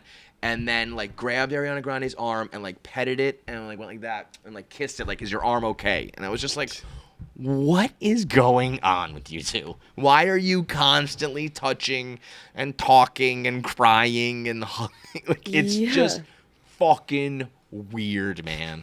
I mean, Caroline's parody video so good. Is so accurate. It's so accurate. And it's maybe they're now, you think they're like leaning into it, like doing it on purpose? Like, it's the second press run. And they're like, because I'd almost like respect that and get it. Otherwise, if they're just naturally this fucking weird and touchy and protective and shit all the time, it's bizarre as fuck. I think it's like I don't know what they're trying to prove. Yeah. But And like I get that they actually, they probably are actually. Actually, I don't know. Do you think that they actually like each other? That's what I mean. Like, these movie sets, you hear that these people like butt heads and clash, and they're like big personalities and egos and divas. And then I think there's also times where it's like, yeah, we're best friends and we clicked. But almost like, I think if you were best friends with someone, you would. That feels more performative. Yes. If you were actually friends with someone, you would just be word. bullshitting and whatever. If it was like, yo, me and Jackie worked on this movie together and like we really clicked, and now I'm like constantly protecting her and touching her and crying together, it'd be like, that's not what friends do. Like, that's what like mothers and children do. That's what people who are like trying to perform do. This is the whole thing is just. No, there's something really off-putting about it. Yeah, I mean, and some of the interviews I think are like deep questions that do like evoke emotions, but I'm just like, why are you constantly crying talking about this fucking Wizard of Oz movie? Like, it's not that deep, not that serious. I haven't seen any of the new interviews. They're just more of the same. It's just like more of the craziness, and maybe it is like a PR thing. I mean, it goes viral like every time. Yeah. So they might just be like, I think. I could see where it was real, the holding space thing, and then they're like, all right, this works, so let's like do more of it. But yeah, I would. Or they're just love that crazy. I don't know. To know like the top 10 most shocking PR stunts of all time. Like I'm sure that there's some out there that I want the ones that aren't, that are like more like under the radar a little bit. Yeah, like exactly. If you tell me that, I mean, like the ones that we haven't even like thought of. Right. Like this grand thing that we thought was so crazy. Oh, that was all planned. Fine. More so, I want to find out one where it's like, why don't you guys like just flirt a little bit or fight a little bit or just say a couple things, and it just like builds this whole thing. It's like, oh yeah, that was all fake. That was because that's where I think real PR happens. Like, I mean, I've been joking that I want to do PR for some of these people because, like when I see how Sydney Sweeney was handling like all the negativity, I was like, why don't you just say this? And I think that what they were doing was stupid. But I wonder if the really good ones are behind the scenes, like, oh, you didn't even know that was all orchestrated. We planned that whole thing. That's where I think you really earn your money. Because, like, putting out statements is like, yeah, we all know that was written by PR. Or, like, when you do, like, a cool drop, it's like, yeah, we know that was planned for months and months. But little things that come across as natural, if they're planned, that's where I'd be impressed. Yeah. If it turned out that the Wicked weirdness was all a plan, 10 out of 10. Tip my cap. Give everybody a raise. Because also the people in that space like that shit. Yeah. We are all like, this is fucking awful, you know? But the people who want to go see Wicked, like, probably want them hugging, touching, and crying. So it's like, let's give them what they want, piss off the other side, and just, like, watch the attention go through the roof. I feel like with the Anyone But You, Glenn Powell, Sydney Sweeney thing, like, they definitely at some point, that was accidental, and then they ran with it. Yes. And that was, the GQ interviewer was like, so those rumors were like, they were rumors, but like not rumors, and like kind of hint, like trying to get that out of her. Like, so you guys faked that whole fucking thing to get the attention, right? I think. But with that, you could tell you could see the point which their PR agents were like, keep going with that. And you could tell when it was fake. Whereas at first, it was not. There was a definitive moment where regular PR would have been like, we're both going to come out and say like, I'm happily engaged, or like, or I'm with somebody, and like, we would have deaded this. And they did neither. They didn't confirm it or deny it, which is just like, let the people keep going. Yeah. Like, let's take a couple pictures together and let them just do their thing. But with Cynthia and Ariana, I don't really know if it seems like they're trying. Like, it seems like they're genuinely just like that weird, trying to prove something to each other. I don't know. One clip that's going around is a little bit out of context because the interviewer apparently did ask something emotional, and so she was crying over that, which is also a little bit. It's like, you're just promoting a movie. Why are you crying? But whatever. She said something sad. They chop off the question, so it's just her crying, and then a helicopter. They're outdoors. A helicopter flies over, and Cynthia, the Ariana Grande, starts going, "Not now, a helicopter! Not now! No, not now!" And she's like rubbing her. "No, go away, go away!" I've seen that. And so people were like thinking that the helicopter made her cry or whatever, which that part's taken out of context and not real. But it's like, this is still weird, even if she asked like, hey, your parents died, tell me about that, and you're crying. It's like, the whole thing is like, they're acting like infants, but they're also trying to be so profound, and like, it's just so weird. Yeah. Because actually, when people are actually close, that's when they're like making fun of each other, or you know what I mean? Like your best friends are not the ones to be like, oh my God, are you okay? Yeah. They're the ones to be like, shut the fuck up, Jackie. Like do another shot or whatever. You know, that's what your real friends do. It's funny because the best PR to this day is still just saying a word wrong in a clip. Like, because then it's all the engagement is like, you say it like that? Yep. You're supposed to say it like But it's also like not bad enough that you're worried about the blowback. Yeah. You know, like you could just be like, why don't you say anything inflammatory? It's like, well, I don't want my reputation to be ruined. So I'm just going to like, I say this word funny or I don't know what this means or, you know, whatever. My maybe here's a little, maybe this one, we could go tinfoil hat. When Demi Lovato said that her favorite dish is a mug. Oh. Maybe that was PR. Maybe that was on purpose. Because there was the clip before of the or the beauty pageant where the person asks, or they're asked what their favorite date is, and then they say So like, he said like the actual date, rather the than, actual date. Yeah, like she's like October 3rd because it's not that And that cold goes and not viral. that, So that already was in place. Right. So they asked her, "What's your favorite dish? Like, what's your favorite meal?" And she says like a mug, right? Yeah. Maybe that. Speaking of tinfoil hat, with John's ear thing, made me think about. Okay, so there are those little cameras that are just. We forget how small cameras can be. We do forget that cameras can be small. Can be small. They're obviously, if we can make cameras that small, the government's gonna be all over that shit. Mm-hmm.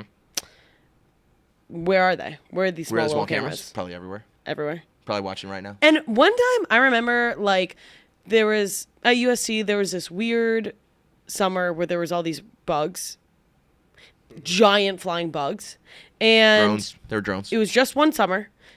I had asked everyone who was LA native. I said, "Have you guys ever seen these bugs here?" They said, "No, this is crazy. Like what?" And they would literally like, I would be just it would come in conversation. Not that they were like tracking me or like Maybe whatever, they were.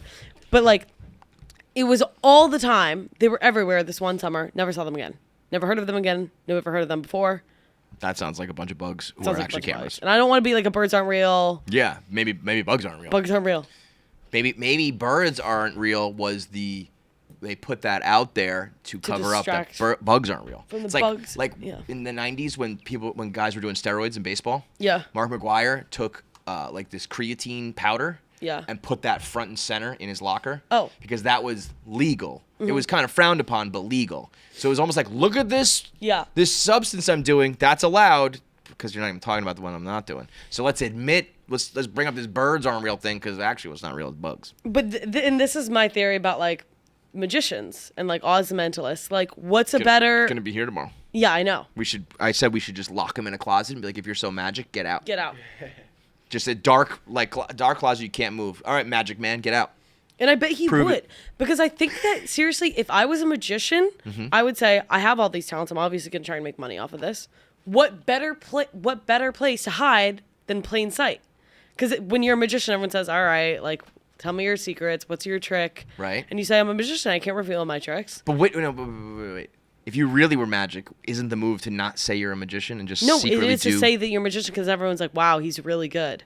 He must have practiced this for years. And they think, but he's not actually magic. Magic isn't actually real. Okay, all right. So then I if you respect just that. hide in plain sight, then you're like, yeah, guys, magic isn't real, obviously. Yeah, I'm You just a fucking performer, idiots. guys. This is just a You joke. just say, I'm a magician. I can't reveal my secrets. And then you literally just ride out the rest of your life. Because it's like, I actually can't reveal my secrets because it actually is magic. But if I magic. use this magician cover-up, you're not going to expect me to reveal my magic because I'm a magician.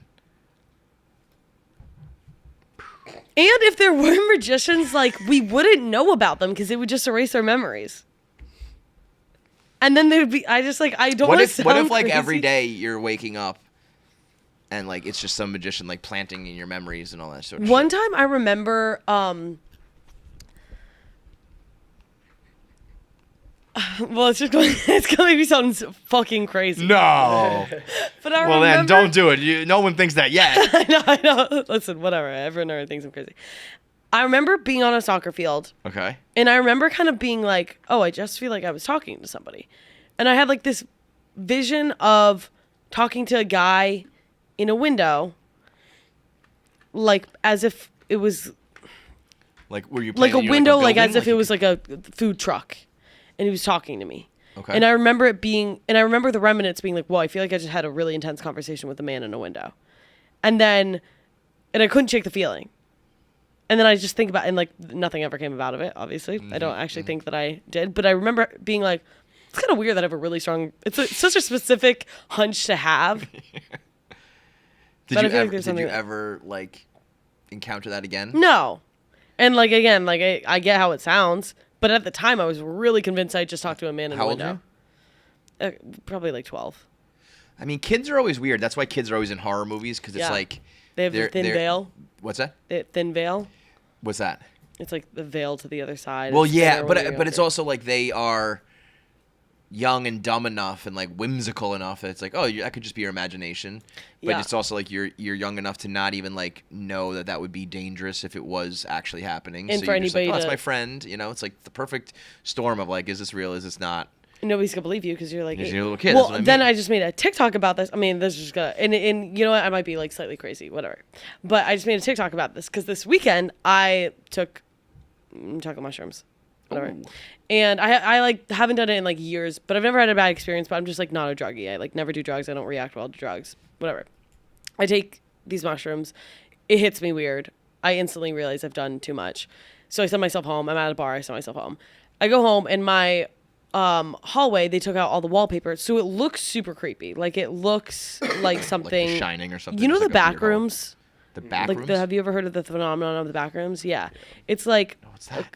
Okay, well, so this is what my hallway looks that's like scary. right now, right? And That's you scary. can kind of see there.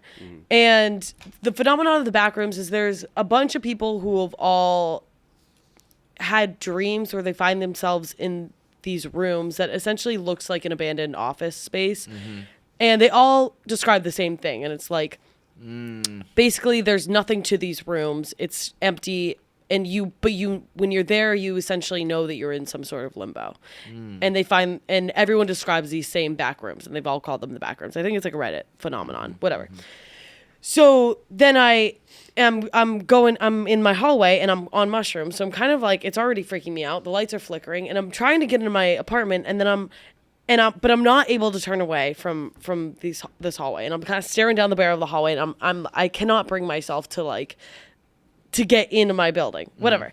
And so then I'm staring, and then I'm still staring, and I'm like, I just am all of a sudden overcome with this idea that, or I just have this strong feeling that my body is somewhere trapped in the, again, I'm high, keep in mind.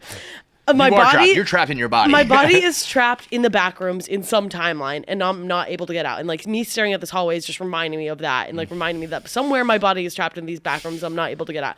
So then I look down, my shirt, there's like droplets on it, and I realize I've been crying for the past minute. So then I start to freak out because I was like, oh, this is actually eliciting a real emotion out of me. I didn't even realize I was crying. That must mean I'm really trapped in the back room somewhere, and I'm not getting this idea from nowhere. So then I'm having a full panic attack, being like, holy fuck, I'm actually trapped in the back room somewhere. and then I'm in my hallway. Anyway, so then I finally go into my apartment.